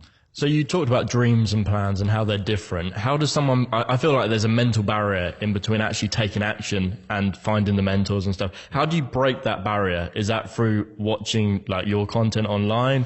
Well, it's interesting about watching content, because watching content can be a double-edged sword. You can learn a bunch of things, and everyone at home here, I like to feel like they're getting value and they're learning things. But there's also the other edge of people who feel like if they just watch a bunch of shit and do nothing, that they're taking action. They feel better about themselves, but they're not actually taking action. Yep. You know, so you have to balance the two carefully. Ultimately, it's going to be action that shapes your world. Ultimately, you're going to have to do something. So if you're watching something, you should be very conscious of what it is. I mean, I've created my reality, absolutely. I've cut out all bullshit in my life. Like, I don't have TikTok installed on my phone, band. So I don't have anything installed on my phone. I don't absorb any bullshit fucking random entertainment. I don't watch any podcasts of anyone else. Like nothing. I don't need to. Obviously, you watch the Strike It Big podcast. Of course. Sorry, I watch Strike It Big podcast. But I get a daily report at the end of each day and spend 4 minutes analyzing. I get what I need in 4 minutes. Read the piece of paper, boom, done. So I've tried to be very, very efficient with it. But yeah, you have to be careful if you just watch too much content. Like you guys have a website, right? And you teach things. I have a website, I teach things, whatever. If you watch this podcast and you've genuinely learned things from it, then you should be on one of the two websites by the time the conversation ends. If you're going to watch the podcast and go, yeah, they're all pretty smart. Anyway, then you've wasted your time. I get it in the comments where people have got what you've said. They've got it. And they reply to you, I've got it. My reply is, well, action it. Yeah. Because nothing's going to happen. It's no good you just getting it. Yep. You've got to action it. You've got to look long term at it and keep going. Completely. It's action that shapes the world. So if you're going to watch something, it needs to either tell you what to do or inspire you to take action. If you're not going to take action, you're going to fail. That's the reality of it. Do you read books? Because Kai is, I always read books. I love books, but Kai doesn't like reading at all. I think I would say that YouTube changed my life. Yeah. Watching content. Yeah, I took action, obviously. I feel like you only get the surface level through YouTube, though. So I got roasted on Twitter for this. So they attempted to roast me, but they can't because I'm me. But I said that I don't read books, and I'm very anti-reading, and it upset a whole bunch of people. My problem with reading is not that there's not good information there. It's too slow. It feels slow. I'm with him. I'm with him. It feels slow. I just feel like I don't have read a bit faster. Yeah, perhaps. I don't have the hours. I'm now at the point where I will hand the book to my PA and say, give me a 2-minute surmise. You read it. Like, for me, that's just where I am. But also, you know, life teaches you a lot. And I think a lot of people are not very self-reflective of their own lives. I don't think you can read a book and that's great. But I think if you're living an interesting life, if you were to take half an hour a day to actually sit and go, okay, what good has happened to me today and what bad has happened to me today? Why have those things happened and how can I prevent them from happening again? Most people don't, that kind of crap doesn't even cross their minds. Like every day I will sit at the end of the day and go, what bad has happened to me today? How did that happen? Did I get caught slipping was I on the street and some guys come up to me and it could have been a dangerous situation? Like, how could I genuinely have improved my reality? And you can self-reflect and teach yourself everything. But that's total ownership of your life, isn't it? But you have to have. But a lot of people don't. You have to have ownership of everything good that's ever happened to you and everything bad that's ever happened to you. I have complete ownership for the fact I was canceled. I don't sit there and go, oh, they're lying about me. Yes, they're lying, but I still own it completely. They're lying about me and they're talking shit, but I own it and I took responsibility for it and I sat there and I took absolute accountability and I thought, okay, how can I turn this in my favor? And I beat them. If I'm walking down the street and it starts to rain, I take responsibility for that. I didn't have to be in rainy London. I could have been somewhere else. I could have brought an umbrella. Could have took a car. I am responsible for getting wet in the rain. And there's people out here who just don't take any responsibility for their own actions, let alone the weather. If you take complete self-accountability and you self-reflect, you can learn a whole bunch about life. But could you not just say that it's raining, this is unfortunate? No, but that's what losers do. It's raining. I'm unlucky. You got told. Yeah, I must be a loser. No, but that's what they'll say. I got wet because it rained, not my fault. Whereas I'll say I got wet because I did not prepare for the rain. Didn't check the app. I didn't get an umbrella. Correct. Didn't wear the right clothing. Correct. You knew where you were. You were in England. It was going to rain. Correct. And I will punish myself for that, and I'll make sure it doesn't happen to me again. I will sit and actually consciously think about it. There's been times I've lost my car keys or something ridiculous and wasted 20 minutes of my life, and I'm furious, and I will make sure that never happens again. I'm conscious with systems about stupid shit, so I don't make mistakes ever. Do you know what? I get exactly the same thing. I beat myself up about things exactly as you're saying, and people tell me you shouldn't be beating yourself up about it. It's just one of those things, but I do, and because I beat myself up about it, it don't happen again. That's it. If you don't sit and pay conscious attention to it and give it conscious effort, you're not going to learn. I think there's a difference between beating yourself up and then looking at it and thinking, how could I have done that differently? No, that's why I say that. I beat myself up because I think, you know, why have I put myself in this situation when I shouldn't have done? Yeah. You know, and because I look at it and dissect the situation that I'm in, then I can learn from it. Completely. I bet you get caught in the rain again, though. I bet you I won't. Yeah. But even if you do, right, there's still a sense of satisfaction knowing you were forward thinking enough to try your absolute best. Like I have people who are after me, right? If they catch me and I end up getting murdered, for example, heaven forbid, I feel I had a 7-man security team and an armored car and I did my best. Like, took the precautions. Yeah, but if I'm just walking around like a dummy and then they get me, then it's a different scenario, right? So it is what it is. You have to self-reflect. And I think that, yeah, reading's great, but if you take some time to look, I get this all the time. People say, oh, my girl left me. Why?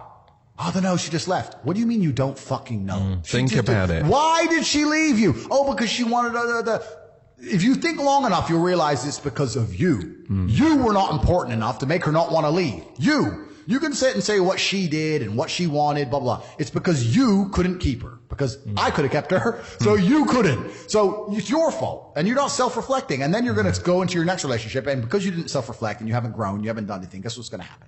She's going to leave you again.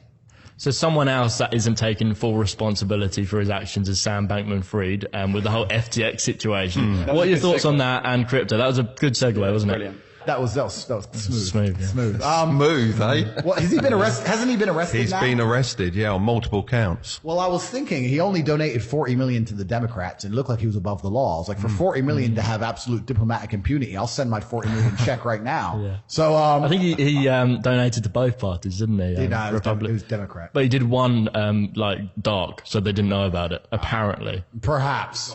But, I genuinely spoke to my lawyer and said, get in touch with some lobbying companies. I'll give them $100 million if I get that lobbying opportunity. But it looks like it didn't work, so I'll take that check back. So, yeah, he's in trouble now. It's bad for the whole industry as a whole. But I never liked him. I got weird vibes from that guy anyway. He was always a bit strange. He played too many video games. He was always on video games on his interviews. And people thought it made him like cool. I was like, you're running $1 billion company and you have time for video games? I knew something was up. And driving the cheap car and all that Toyota, stuff. wasn't it? It's all a bit weird, wasn't it? It's all bollocks. It's all a lie. So yeah, there's something about him and it just triggered me. I wasn't sure on him in the first place. But I do think crypto is the future. There's pros and cons to that because they're talking about CBDCs and that kind of thing. But yeah, Sam took a lot of people's money and I think he deserves to go to jail and we'll see what happens. We made a video recently about how FTX going to zero, a big player going to zero could signal the bottom of the market and the fact that, you know, regulation has to come in now. So would you rather invest before the regulation or afterwards? That's maybe the question we should be asking ourselves. Yeah, I think with a lot of investments, it also depends on the kind of time scale you're working on and if you need the money. So like if I were to buy Bitcoin at, what is it now, 16,500? Yeah, about that. If I were to buy Bitcoin now and I need that money in exactly a year, then the price matters. But if I buy Bitcoin now and I'm never going to need the money, then I just sell when it goes up. It might take 10 years. It might take 20 years. Who cares? Right? So a lot of investments is about how badly you need the money. It's the same with a lot of things. So I don't really time the bottom of markets so much now. What I do is I put in money I'll never need. So I'll just say, I'll buy Bitcoin at whatever and just go, well, I refuse to lose. And I'll just wait it out. Like I'll wait 4 years, 8 years, 15 years. Oh, look, I win. Boom. And let's be clear, you're not going to leave it on the exchange, are you? No, I'm not going to leave it on exchange. No. Get it in your nano ledger. That's right. That's right. You leave it on exchange, it's like leaving money in the bank, and I don't trust either of those things anymore. So, but yeah, I think with investments, but also in the whole idea of investing, I have people come to me and they say, look, I want to invest I think you need to be quite rich to invest in a significant way anyway. If you're living a normal life with a very normal wage, investing your £500 is not going to change your life. So what is the very best way to make money then in 2023? That's a good question because that's what you should be trying to do. You should be trying to make money because if you're maximizing. Yeah, because if you're a normal person with a normal wage and a normal income and you're focusing on investments, you're making a big mistake because there's no way you can invest £500 that's going to grow into. Maybe you could pull off a lottery win shitcoin pump or something, but in general, with anything normal outside of this clown world garbage, which has vanished because the real world's back. Because the last 2 years have been clown world. Now the real world's back and it's hard to make money again. There's nothing you can put £500 in without doing any work and it's just going to blow up and it's going to make you a millionaire, right? So if you don't have significant money to invest, you shouldn't be focusing on investments. You should be focusing on how to make more money. And there's lots of ways to do that. So when you say don't focus on investments, do you mean like have it in the background still and focus your main energy on making money or not do it at all? Let's say you're a normal person, you're working a normal job, you're making $4,000 a month and you pay all your bills and you're left with $1,000 a month. And then in your spare time, you're worried about how to spend that or how to invest that $1,000 a month. Right. I think that's a waste of time. You should be far more worried about spending your time trying to make more money. Yeah, because 100%. $1,000 a month, it's just it's not enough money. So you could invest that $1,000 in yourself. Absolutely. Invest in knowledge or something like that. But investing in a coin, like I said, unless it's a lottery win. And before I go on to answer the question, I do want to make something clear. I think the last 2 years have been a fantastic period of wealth creation. The money printers were on full and it was full clown world and it was bullshit. And a lot of people made money during the clown world and spent it all, and they now think they're going to continue to make money in clown world ways. Yeah, that's not happening. No, the real world is back. The brokies and the wagees, you're all going back to McDonald's. If you bought Pooh Dick coin and made $200,000, and you think you're going to be able to continue to do that for the rest of your life, you're a dumbass. That was a once in a lifetime generational gap where you could pull something off. And now it's back to the hard times. Even all the big tech companies, and the tech companies make money from the sky for free with pixels. They're cutting staff. But if they're cutting staff, then it's really hard. It's going to get very difficult to make money now. So a lot of the dumb shit is over. In terms of how to make money in the world today, it's hard. I think that the world is changing into an economy which is to a degree based on attention. I think you need to find a way to get attention to you and who you are, your product or your service, and find a way to monetize it. So the easiest way to do that is to have some knowledge. Even the podcast you guys run is an extremely efficient podcast. If you compare it to some of the other YouTube channels, like the big ones, like where they do these crazy stunts and stuff. Yeah. For you to get views, you talk. Yeah. For them to get views, they have to build a set and build that. It's not efficient, right? You need to find an efficient way to get attention, and then you have to prove yourself credible in your field. and attract customers. And I think the best way to do that is online, and it doesn't matter what it is. And I think if you do those things and you work very hard and you try your best and you're never lazy, you will make some money. That's what I believe. It's quite an amazing world, isn't it, with digital products? Because it wasn't that long ago, if you said to me, everyone in the country is going to give you a penny, but you've got to go and get it, you couldn't actually afford to go and get every penny from everyone in the country. You would lose money doing it. Nowadays, you can do it, can't you? That's an amazing way to look at it. And it's absolutely true. Yeah. And one of the benefits of globalism and all the things we were talking about earlier on in the podcast is now we're in a globalized world, and a lot of the products and services and things you can offer can be offered to absolutely everybody. So inside of don't want to do a plug, but I will, but inside of our university, we teach a bunch of things. We have 18 modern wealth creation methods, but they're all based on online. I think online, it's not groundbreaking to say the internet's here to stay and it's the future. And I think that whatever business you're in, you need an online presence to it. And then you have to find a way to attract attention. And the best way to do that is to come across as knowledgeable and interesting. I think that's the best way to do it. If your business isn't an online business, do you think that tell me a business that's not an online business. That is a hard one. But if it isn't purely an online business and you don't have location freedom, do you think you are actually free? Because E-Man talks a lot about footballers. They're earning a high income, but they're not actually free because they have to be somewhere at a certain time and they're told what to do. Yeah, and very few people are actually free. And I'm saying very few, because everybody to a degree is owned by somebody, all the entertainers, all the footballers. And even, if you're a CEO, technically you're free, but if you're too free, your business fails. So everyone's to a degree is owned. But you've just said something that intrigued me. Let's try and think of a business that's not an online business. What's not an online business? Laying bricks. Laying bricks, building. Cutting hair. Oh, cutting hair. Yeah, so cutting hair is not an online business. Not that you go to the hairdresser that often these days. In fact, I go twice a week to have my hair shaved. Yeah, because I could. My brother has a full head of hair. I could have a full head of hair. I like having my head shaved. So anyway, yes. So let's say you're a hairdresser, right? Yeah.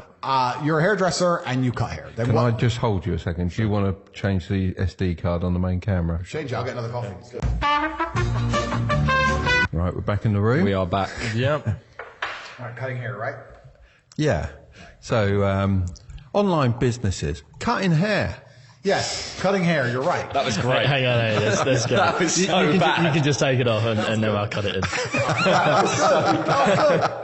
Back in the room. Cutting hair. So, TikTok. Yeah, cutting hair. So then you have to define what an online business is, because if you start attracting attention online, that could, I guess you could say it's an online business, but let's try and think about something that's purely online. You're going to have to find a problem to solve. So if you're a hairdresser, you can either solve the problem of teaching people how to cut their own hair, which most people are probably not going to be that interested in, or something that goes wrong with hair. So you can say, I'm a hairdresser. I've been a hairdresser for a long time. I've identified men that have male balding patterns that go wrong, or women whose hair is damaged by dye and that can go wrong, etc. I've been a hairdresser for ages. Here's my Instagram page of all the hairs I've cut, and here's the way I can help you. And you can start a YouTube channel that shows all the, you can come up with some health care, some hair thing. You could literally get some cream from X place and add in some avocado oil, some garbage, say it helps people and say it helps their hair. You've been around for a long time and you can establish credibility. You establish credibility based on the fact that you cut hair, you've been around for ages, and you know exactly what you're talking about. You have this cream, you have this product now that has helped X amount of customers. You can give it to your customers and they can start to give you reviews and say, yeah, it works fantastically. You can sell it by your Instagram page for $7 a bottle, and bam, you have an online business. Anything can be done, right? You can forget about the manual part of the business from that point on. So it's about transitioning. It's about establishing credibility and getting attention. It's almost as well building a brand, knowing what to put into the brand and what to actually discard. Completely. If you establish credibility and you gain attention, you'll make money. So I'll give you another example. I had a friend who was a personal trainer. He used to go to the gym every day and he used to train people. He didn't make that much money. People would miss appointments. It was like £50 an hour. He'd get there, get back, blah, blah, blah. I said, listen, brother, you used to, he didn't at the time, look fantastic. How about you spend the next 6 months getting absolute killer shape, then put up a bunch of pictures on Instagram of you in killer shape, and then put together your workout plans and tell people they'll look like you even though they never will, and sell that for $7 or £10 or £15 and sell it by your Instagram. And he went from making $2.5 grand a month or $2 grand a month as a personal trainer to 15 grand a month without ever going in the gym. He only went to the gym for himself because he was selling information. So it's funny. That's exactly what I've said to my personal trainer. I was like, read Expert Secrets by Russell Brunson and understand the online world a little bit and move to your business online. Completely. And that's what a lot of people are doing now, but now it's getting more and more competitive. So you have to establish credibility and get attention in a way which is becoming more difficult. Like in the fitness industry, it can be done purely on how you look. You can get some credibility and attention. But especially in the business world now, you have to be very knowledgeable. You have to be because that's the way things go when they get competitive, which is fine. But this all goes back and ties into what we were saying earlier on.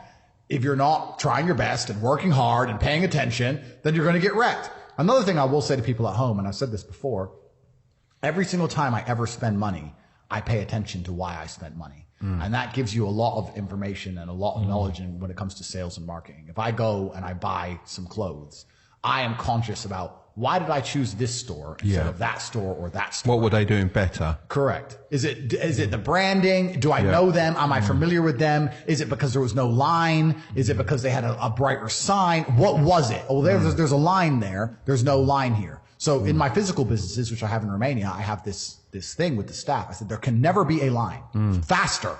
I don't want, but it's just 3 people. No, there are people walking past who won't walk in because there's a line, because that's what I do. No line, but you don't want to look empty. No. So no line until the last customer. Now you talk shit. So there's one person. Yes. Like you have to manage these things. Most people don't micromanage this stuff. I think it's almost an illness that you seem to have that I have, because I can wander around a shop and I'll say to my wife, I'll say, look at that, that's beautiful. She said, what are you looking at? I said, well, the way they've displayed that, that is, I'm taking that. I'm using that. Completely. And I'll be online and I'll go, look at the way they've done that. Right. I can morph that into my business. But it is a little illness. But I think you have to have a business to be like that. If you've got something to apply. I don't think so. Because you can look at other people, what they're wearing, what they're doing.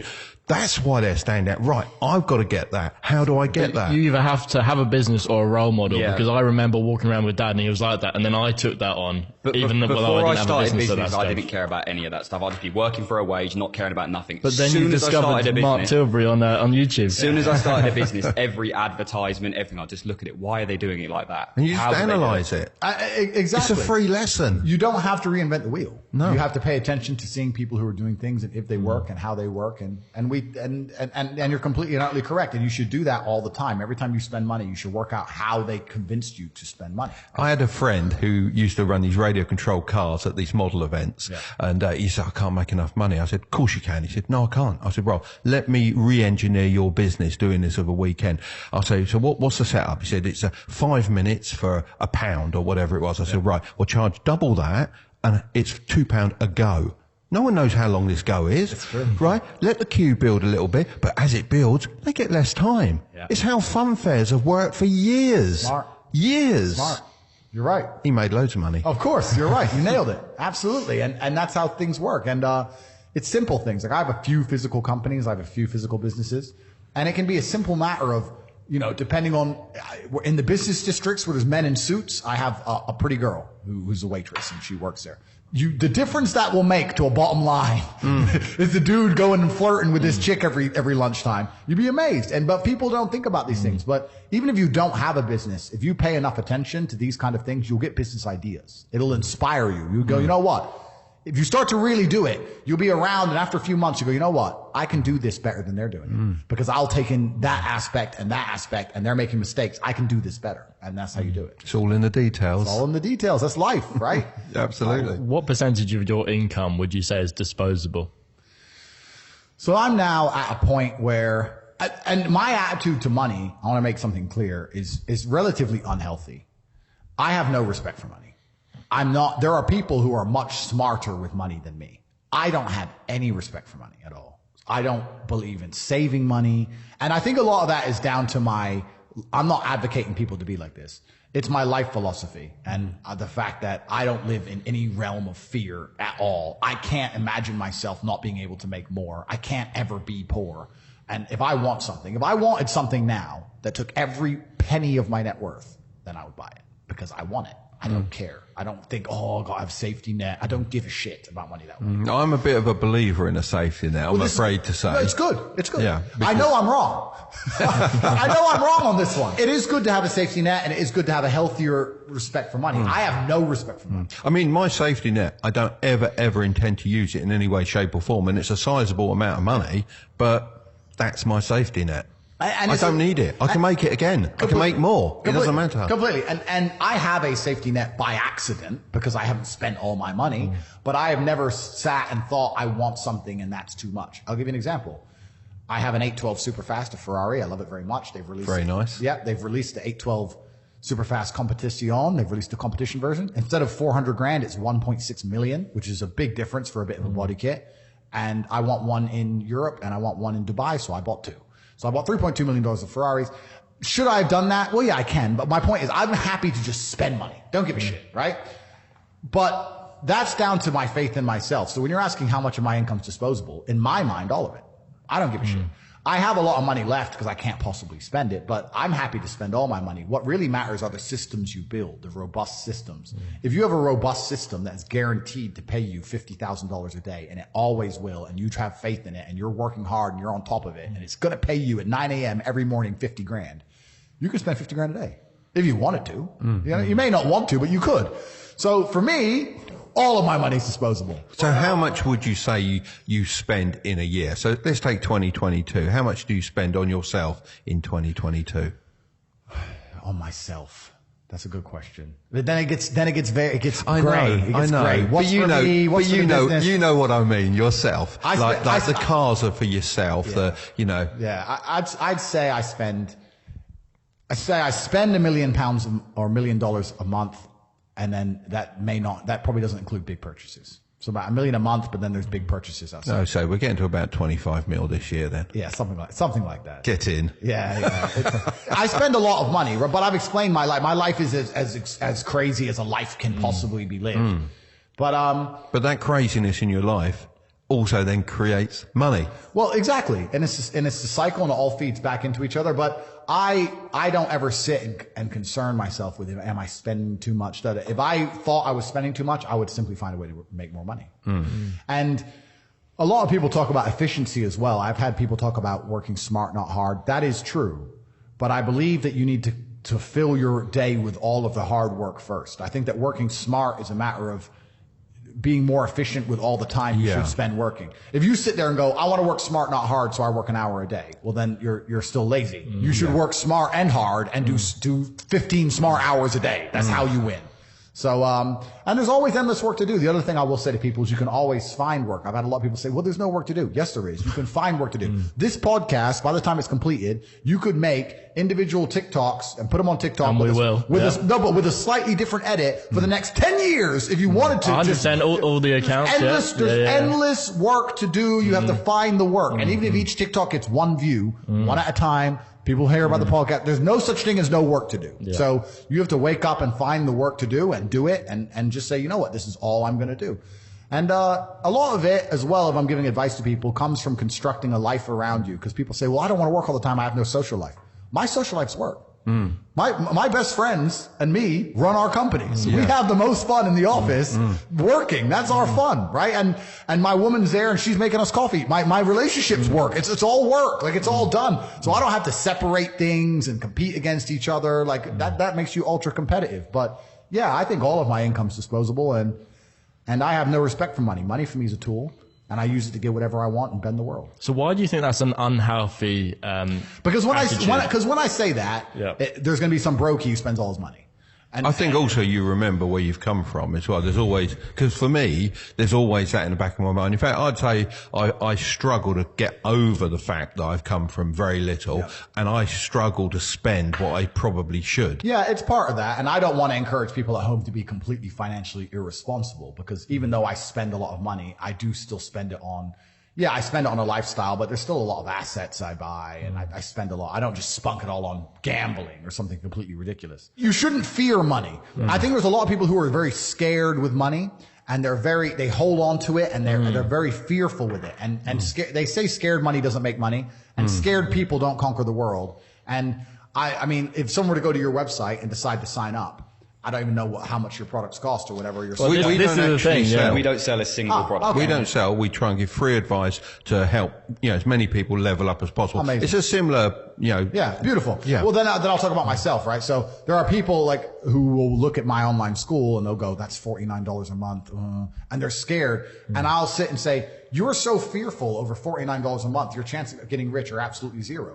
Keeping that $49, the chance of it ever changing your life is 0%. So why are you scared to try? It's insane. I think the problem is a lot of people get into the saving habit, and the problem is, and what I try to get over to people, there's a limit to how much you can save, period. Yep. You know, if you earn X amount, there's a limit to what you can save. Yep. There is no limit to how much money you can earn. And you can't, no limit. Completely. And you can't save yourself to a lifestyle. No. And that's the thing. So I have 36 cars, right? Let's take one of them. Let's take the Bugatti. That's 5.2 million. Let's do some easy math. Let's say you make $5,000 a month and you manage to live completely for free. You manage to walk to work for free, eat for free, don't need clothes. Your complete life's free. That's 100 months.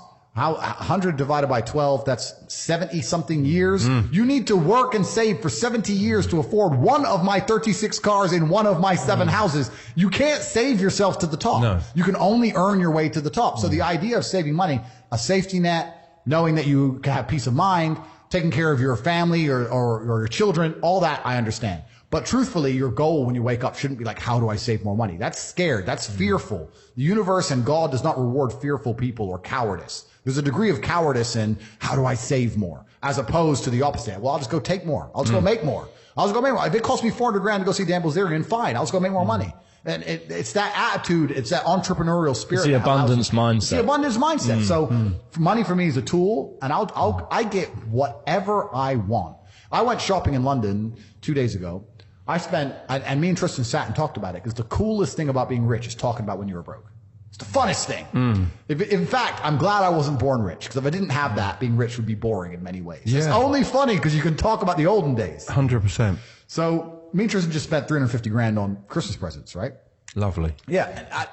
But you get to the point where money has so little value. Like, we walked in, Tristan saw a pair of Jimmy Choo heels, and he's like, I'll give them to one of his girls or whatever. And he goes, what's her shoe size? I don't know. He goes, what sizes you got? They go, we got 36 to 39. He goes, okay, just give me all. Just give me 11 pairs of the same shoe. Because money, instead of texting her and finding out her shoe size, just give me everything. They locked the front of the store. There's a huge line because me and Tristan are in there. No one else allowed in. And money for us is a tool to shape the world. And I think that's what a lot of people also don't understand about being rich. You don't want to be rich. You want to be powerful. That's what really is going to satisfy you in your soul. It's the power. It's not the, I can afford this, that. That's nice for a while. But really what makes you happy is there's 60 of these Bugattis on earth. Everyone wants one. Who gets one? I do. Because you can't have one. That's the fun of it, right? So it's power you're truly chasing. And if you want to be powerful, you can't be scared to invest money and spend money. A lot of people at home, if they want to make more money, need to invest in themselves. Yeah. They invest in themselves. And maybe they've been taught, well, if I just save. Let me say to everyone here at home, if you are saving less than 10 grand a month and you're just saving, your chance of being rich is fucking zero. You need to go and do something else and make more. Invest in yourself, get knowledge, pay attention to mentors, start another business, open something. You need to do something because you're not going to save your way to the top. The average person at home, you're not earning enough to ever save. If you never save 100% of your wage, you're still going to be broke. You have to get to a level of earning. And it's that spirit you need to have when it comes to money. And it truly is the abundance mindset is true. I remember when I was broke. I thought everyone was broke. You do. Because I was broke. 100%. And then you get rich and you start thinking, shit, everyone has money. Every supercar I want is sold out. Every diamond watch I want is sold out. The private jet charters are full. The yachts are full. Like, as soon as you get rich, you start Who are all these people that got money? Who are they? I was just in Dubai. And my houses are being built. They're going to be completed this year. I bought a bunch of them off plan. So I decided to rent. And I rented a house on the Palm. And it was $25,000 a day, dollars. And I rented it. And I'm sitting there. And the landlord comes and goes, I just got an offer for $35,000 a day. You need to leave. And I go, okay, well, I'll pay $40,000 a day. And then he came back and goes, the guy's offered $50,000 a day for a year. And I'm like, who am I even in a bidding war with? And I just left. I was like, you know what? Take it. I'll get another one. But like, there's people out there with money like you couldn't fucking fathom. There is so much money in the world. So you do get to a level of wealth. Another time it hit me, I was at Monaco. I was sitting around dinner in Monaco after, it was on a car rally, funnily enough. And there's like 10 of us. And I just looked around the table by coincidence and I saw everyone's wearing a nice watch. And I thought, when I was broke, the idea, if someone told me they had 30 or 40 grand in the bank, I thought they were doing good.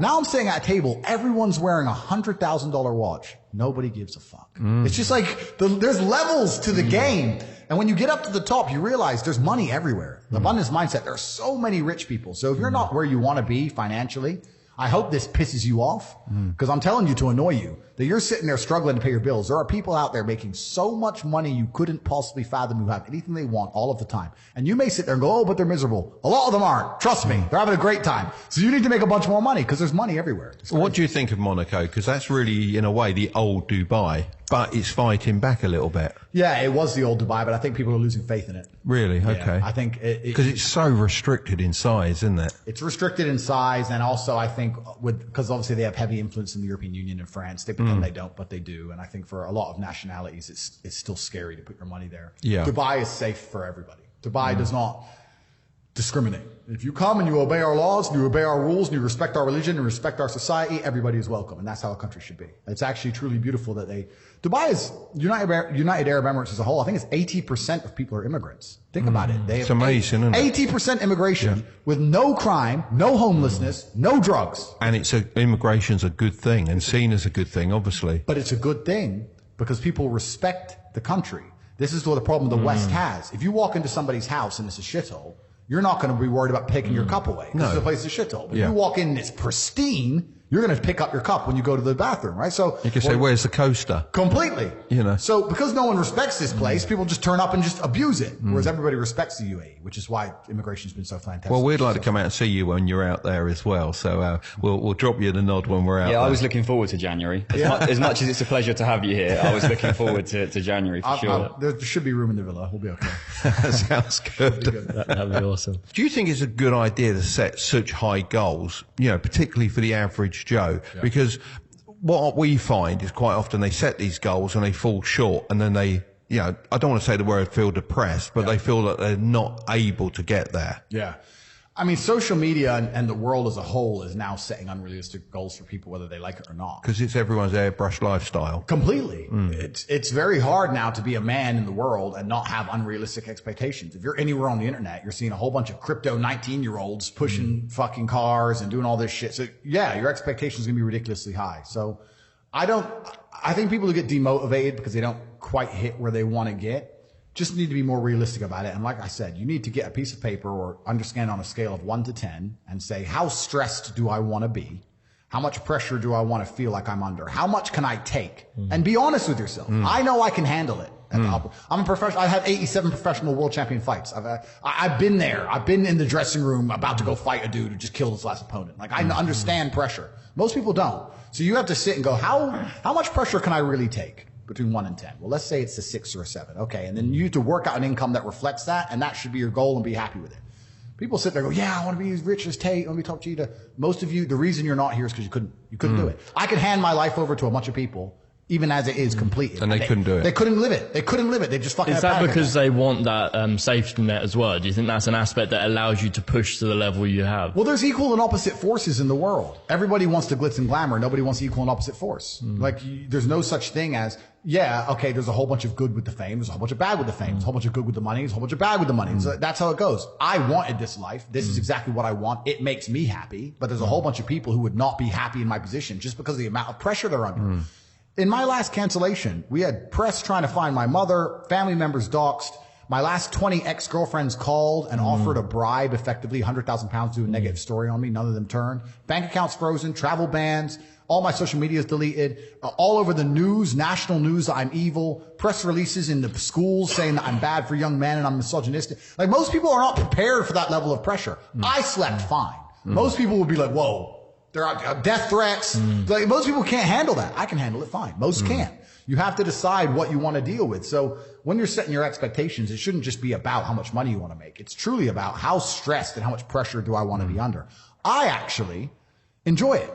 I'm a warrior. I'd be bored in the other way. I want people coming for me. That's what I want. But if you don't want that, then don't build a life that does that. The fear I have is that those that can't take that sort of pressure could actually be plugging into the matrix. They're going to be plugging into the metaverse and having their better life there and living there. Well, yeah, and that's what as they an want. opt-out. Well, yeah, and that's what they want a lot of people to do. But for now, at least, you can't escape the brutal realities of the real world. And I think also that truthfully, on your deathbed, you're gonna regret all the chances you didn't take. I think, especially as a man, I think we're out here to conquer, and I've always taken a lot of risks. I've always been a risk taker. It's who I am as a person.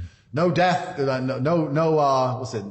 no risk, no glory. I've always been that guy, and I feel like a lot of it is also for you to decide in yourself and decide with your own conscience, will I be comfortable if I go to 6 out of 10, or do I really need to be 10 out of 10? And that's fine. Everyone's different, right? But I think you should set the goal that you're truthfully prepared to live that lifestyle of. Everyone can be a better version of themselves. Well, everyone can be a better version of themselves completely, and it's down to the 3 things I said earlier: stupid, lazy, arrogant. I think most people are just too arrogant to learn. And I'll give you an example of it. I'll give you an example of why people are too arrogant to learn. Let's forget about selling products.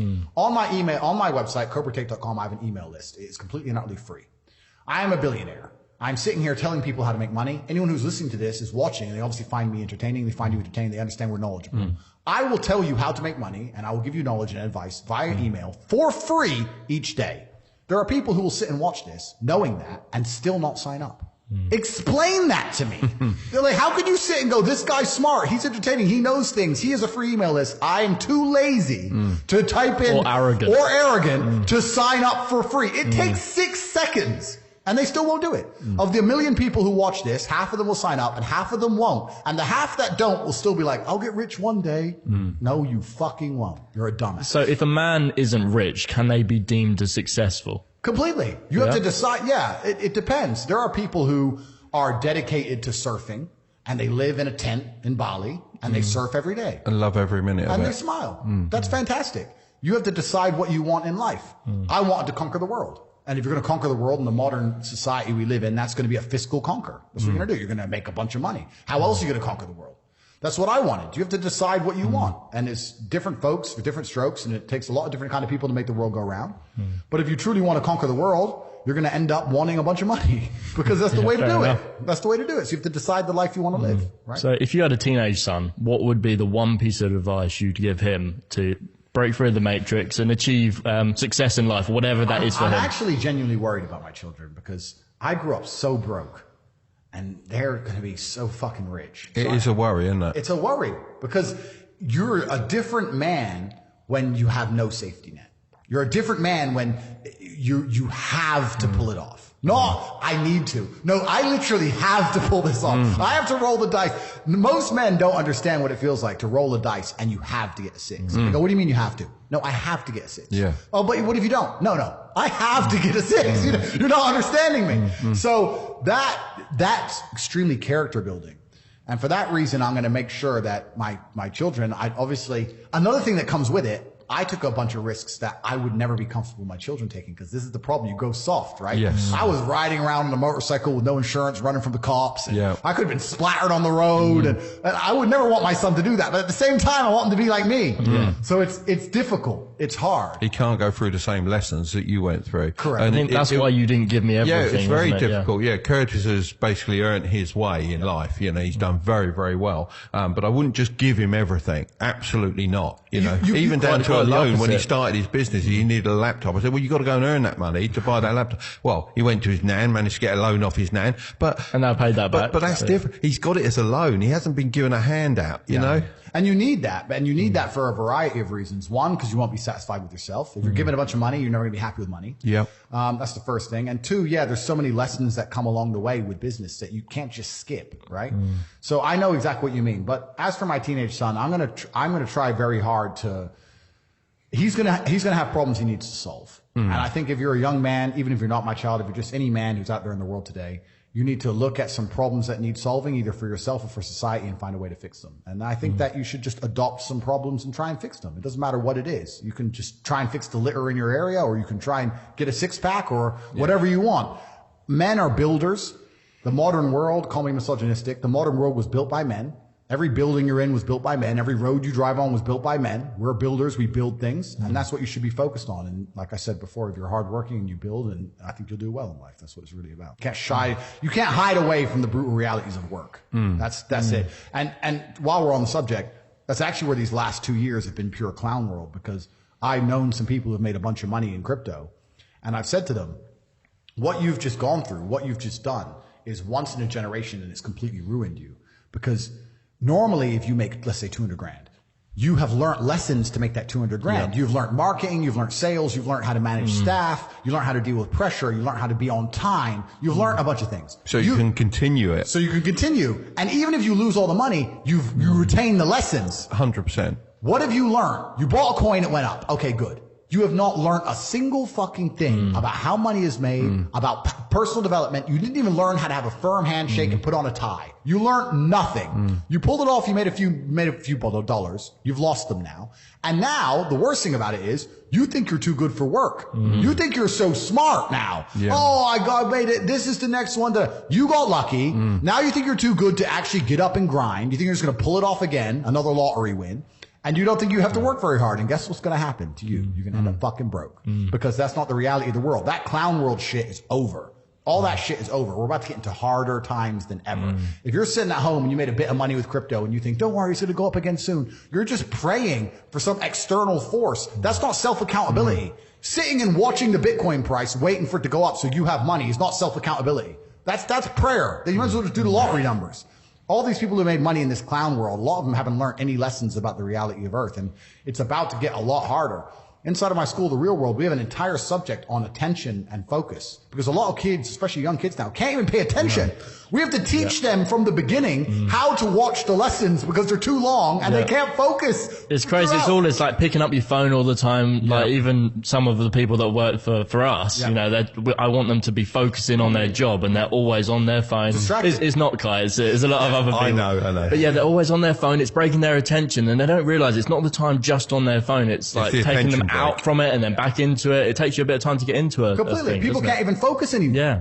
And so inside the school, in the real world, we have to teach people how to focus again. So like these last few years have been complete clown world. And I think we're about to hit very, very difficult times. But in hard times, the people who are good at the game get very rich. Well, we interviewed Tom Hartley very recently, the supercar dealer, and he made his money from 11 years old to 17, lost $1 million at that point, went back to broke. But the words he said were, I learned all those lessons. I can get there again. Completely. And that is a really important lesson. And he didn't lose it from being silly. He lost it due to a technicality as well, which was a thing. No, but this is the thing. And I truly believe, like, this is where we go back into me saying all my income is disposable. I can never be poor.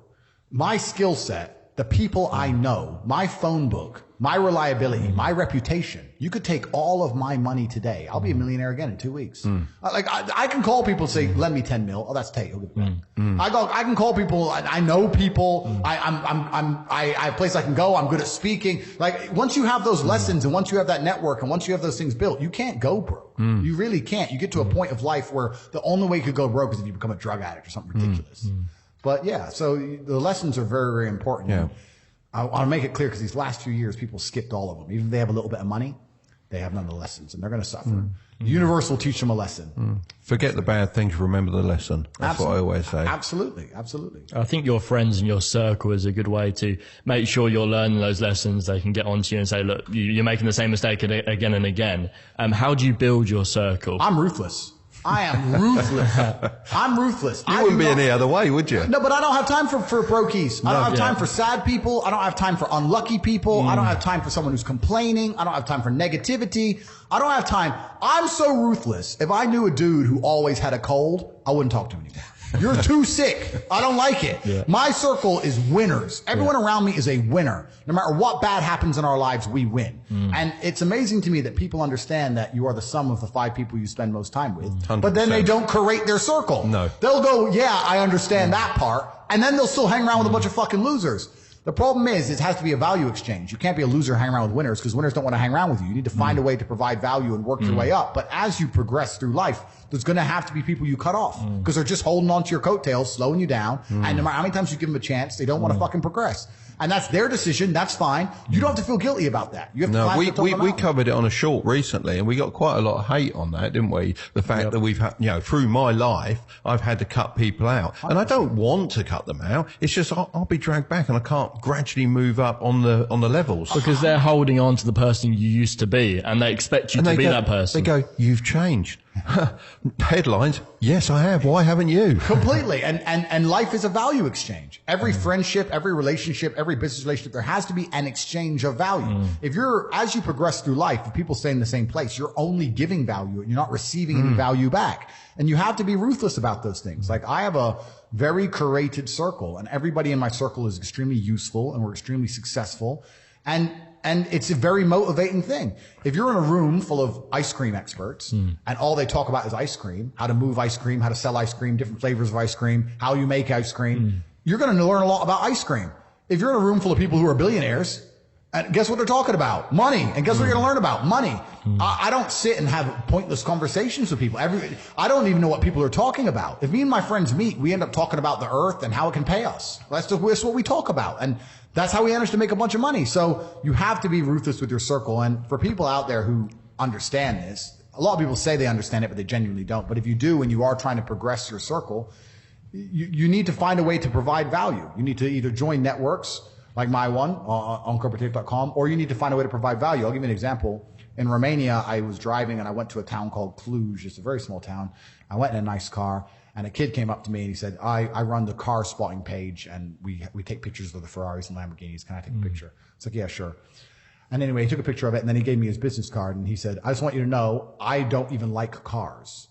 I just knew the best way for me to meet rich people is to take photos of nice cars. It's a great story. I was like, you're smart. Very smart. I hired him. I'm not surprised. Really? He works for me. Yeah. He still works for me for this day. Yeah. He was smart enough to go, well, where's the money over there? Yeah. How do I get close to the money? Oh, they don't want to talk to me. But if I take cool photos of his car, he might want to talk to me. You have to find a way to provide value to people. Yeah. If you provide value and it's a value exchange, you'll do good. But yeah, I say this to people and they go, oh, but my friend, and we have a good time together. Well, if you're going to prioritize your friends by drinking and having fun, then you're going to have a bunch of fucking loser friends. That's your life, and that's your life to live. It's fine. Don't complain when the NHS are on strike and you can't get seen and I'm in a private hospital in fucking Saudi. That's your problem. You have to just make your decisions in life and live true to them. But creating a circle is ultra important. And it's not just important financially. It's also important for your entire life and your mindset as a whole. Because it's amazing, especially amongst men. We never want to be the poorest person in the room. We never want to be the weakest person in the room.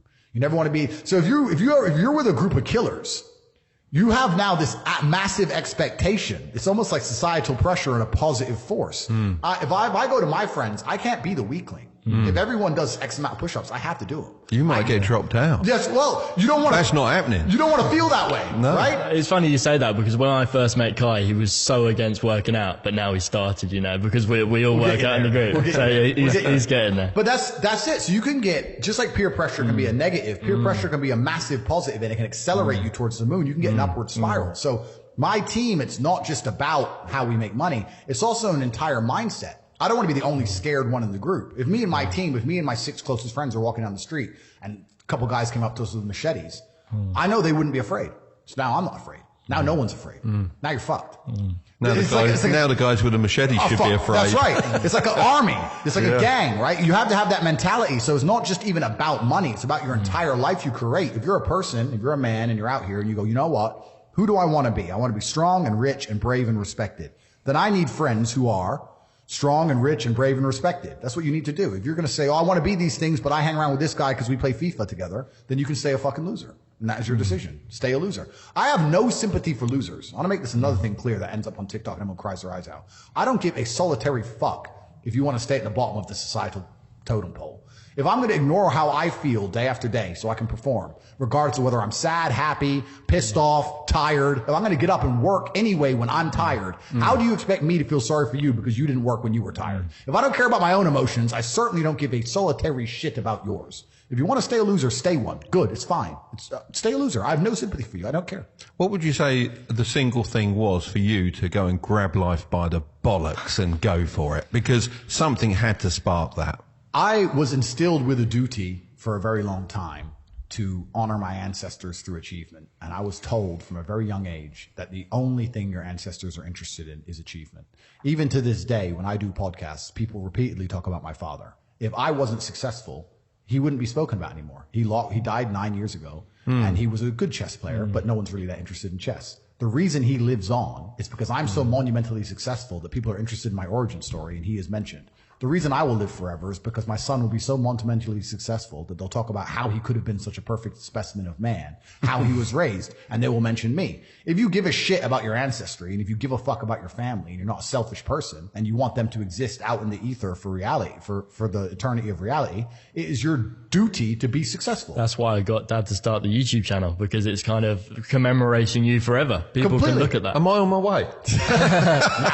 Not yet. 100 years left, bro. You've got loads of time left. But yeah, no, it's always there for people to look at, and it's like that version of my dad that I always saw, you know, and I wanted other people to experience that. Completely. So if you love your family and you love your last name and you're proud of yourself, then you have a duty to be massively, monumentally successful, to show homage to your ancestors. I find it amazing there are people out here today who are going to sit and say, oh, I'm sad, I'm too depressed, I don't want to work hard. Do you understand that only 200 years ago, there were peasants out working a field, starving, surviving the Black Death, surviving the plague, struggling to exist just to reproduce, so that 200 years later, you can be the end of their bloodline for you to sit on your ass and do fucking nothing. You're like, well, you're a fuck up. You're fucking up your entire bloodline of your entire ancestry. You owe these people things. They went through hell for you to exist. You have a debt. You have a duty to pay. You have to be the best possible version of yourself. And the same to God. God loves people who try. God loves people who work hard. It's amazing if you try your very best all the time, what God will give you. He'll give it to you, anything you want, if you actually try. Not convincing yourself you try, actually try. They're different things. But yeah, I was instilled with this because from a young age, my dad said, you're a Tate. And Tates are the greatest people on the face of the planet. And there's going to be a day I'm not here anymore, and they're going to talk about me because of how fantastic you are. So go do your fucking job. And I said, yes, sir. And here I am. And it's a similar thing to what you said, like every Tilbury has to do better than the last. He does, and you will. And that's how it should be. That's absolutely, because that's family legacy. You know, they went through the Middle Ages. I watched a video on this just recently, and the Middle Ages lasted, or the Dark Ages, for about 400 years. No one progressed. Nothing progressed. Yeah. They lived the worst, and I'm going to swear, the shittiest life for 400 years. And exactly as you say, just reproducing so that you can be on this planet at this time now. Completely. And that's got to be, you got to respect that. You got to respect it. I wouldn't want to have gone through it. Absolutely. And no Bugattis back then. Unfortunately. And like you said about each Tilbury being better than the last, that's exactly the way to look at it. That's how life should be. You should have a duty to your ancestry. And my father taught that to me, and his taught it to him. And it's disappearing from society. It used to be like, I am Andrew, son of Emery. It was all about who you're a son of. Yes, right? exactly. And it's all vanishing now. Yeah. But you have a legacy you can build. And I love the fact that when I was growing up, when my dad walked into a chess tournament, people were scared because his name was said, and they were fearful of his last name. And now people are fearful of the last name again because of me, and they will be again because of my son. And this is the beauty of life as a man. And one of the most terrifying but also gratifying things of life as a man is that we're all born relatively valueless. I don't think women are born that way. A woman, if she's born, especially if she's attractive, has an innate value. People just want her no matter what. But as a man, if you're not an important man, nobody gives a fuck about you, and they're never going to care. So you have to build yourself from the ground up, and that's scary for a lot of people, but it's also a massive opportunity. You can decide if you want to be a famous musician or a nice sensitive poet or a painter or a kickboxing world champion or a businessman. You get to decide on all the different characters in the video game. You can choose, who do I want to be? And then if you actually try, you can become it. Isn't that amazing? You can wake up and go, you know what? I want to be this kind of guy. I knew who I wanted to be. I wanted to be the dude pulling up in the Lambo, 3 a.m, gets out. Everyone's like, who is this big, strong, rich dude? I wanted to be that man, so I became him. And if you don't want that, if you want to go be a musician and play guitar and get a bunch of chicks and chill in Bali and smoke weed, whatever, go, you can choose your character and build it. I think the biggest problem is people don't want to choose. They don't know what they want to do. You know, and they can't figure out how to do it. And also, they think they've got to know everything about what they want to do before they can even start. So, like, when I went into business, I didn't have a clue what I was doing. And most don't. Yeah. Most are winging it to a certain degree. Oh, yeah, and completely. you learn as you go. That's how you do it. You don't have to know. No one knows everything. So how are you ever going to know enough to start? But the school system teaches you, like, if you get something wrong, there's only one right answer rather than lots of correct answers. Well, the educational system is designed to make people into slaves, which is part of the propaganda. It really grinds my gears. It's a massive waste of time. And so that's part of it. But you're right. And there's also some universal constants. Like, a lot of people don't have the ability to understand the compounding effect of doing the right thing time after time. Even if you start a new business, you don't know what to do. I guarantee if you're always on time, if you're a builder and you're always on time, Take the basic shit. Just be on time. Yeah. Over time, you may think, oh, I'm just on time, no one notices. Trust me, across 10 years, that's the difference between being a successful builder and not being a successful builder. Well, the thing is, we expected you to be late today, but you were early. So it just shows, even when you reach that level of success, you still respect people's time, Completely. which is just brilliant. stick to the absolute basics and do the right thing and know what you're supposed to do. And this is why I have so little sympathy for people who go, oh, I'm trying to make it and I can't, because I think they're lying to me and they're lying to themselves. Early is on time is late, and late is unforgivable. Completely agree. Agree. Absolutely. And it's these basic things that even in the modern world, it's amazing how people are failing. So yeah, it's interesting, but it's a very fun commentary. And I read a lot of emails. I got a lot of emails and a lot of messages, and a lot of people like, bro, I'm trying my best. And my answer is simply, no, you're not. I really don't think they're trying their best. Maybe I come across and I seem non-sympathetic, but I'm from a council estate in Luton. I'm now a billionaire. And it's because I actually tried my best. Do they just not know what their best is? Are they in the quagmire of everyone being like them, and they think they're doing a little bit better than everyone else? But you know what's funny? What's funny is this. If you were to take somebody who says, I'm doing my best, I'm really trying, and you were to get an exact schedule of their last week and find all the times they've wasted time, you'd say, look, you've wasted time. You know what's actually amazing? Most of those people are not even self-reflective enough to go, you're right, I'm not trying my best. Do you know what they'd say? Well, I have to rest sometimes. Well, I have to have a social life. Well, they'd be so arrogant because they're arrogant. I had to do my Facebook. Yeah. No matter, you'd even show them, here's where you fucked up. Well, you know, I have to, oh, you're crazy. And then they go back to being a loser. That's the amazing thing about losers. You can drag them to the water, but they won't drink it. It's just beautiful. They always feel like they're doing everything, rather than like a successful person feels like they're not doing enough. You nailed it. They have no self-accountability, and you're right. A lazy person thinks he's working too hard, and a successful person thinks he isn't working hard enough. And we're doing 20 times the work they are. And we're like, oh, I could have done more, could have done this. Oh, I missed that today, can't miss that again. Oh, I should have taken that call. I should have flown there. I should have. That's, you know, we have guilt about it. They don't give a solitary fuck. And even if you pointed it out to them, they'd sit there and go, oh yeah, and they'd make some excuse for it. It's the brutal arrogance of people. It's truly brutally arrogant. I encourage absolutely everybody who finishes this podcast to go to your website and learn something. You should go and educate yourselves. These people are sitting here and they're teaching you. You've watched the entire thing. You understand there's knowledge. Are you just going to turn it off and just go back to being a dummy? That's a great call to action, isn't it? But it's true. Yeah. It's true. It's like, if you're not going to take any action at all after 2 hours of being educated, then you're going to just stay a loser. Yeah, 100%. That's the reality. When is enough? Enough. That is a good question. For money, everything. Okay, yeah. So for money, there is a number which I think is enough. I think once you get to, let's say, 20, 25 million, you can have anything you want. Besides stupid shit like yachts, which doesn't even make you happy, and they're just a headache to own. Power is the problem. You have to understand what you're really chasing. And I know for me, it'll never be enough because I know I'm chasing power. Because even during the height of Corona, which educated me how important power is, I knew I can't listen to people. It's not who I am. So if I have to buy a plane to not wear a mask, I will buy a plane. So it depends what you're truly chasing. If you're truly only after money, 20, 25 million, you'll have a very good life. You'll be happy for a very long time. You don't have to live as crazy as me. But if you're after power, then it's never enough. And then you have to sit and be very smart and self-reflective and understand where you're trying to go. And it comes to a point where it becomes detrimental to you. So even me as an individual, I'm sitting here now and analyzing and thinking, if I carry on at the trajectory I'm carrying on, they're going to put me in jail because I'm too influential and I'm too dangerous. If I say I can influence an election right now.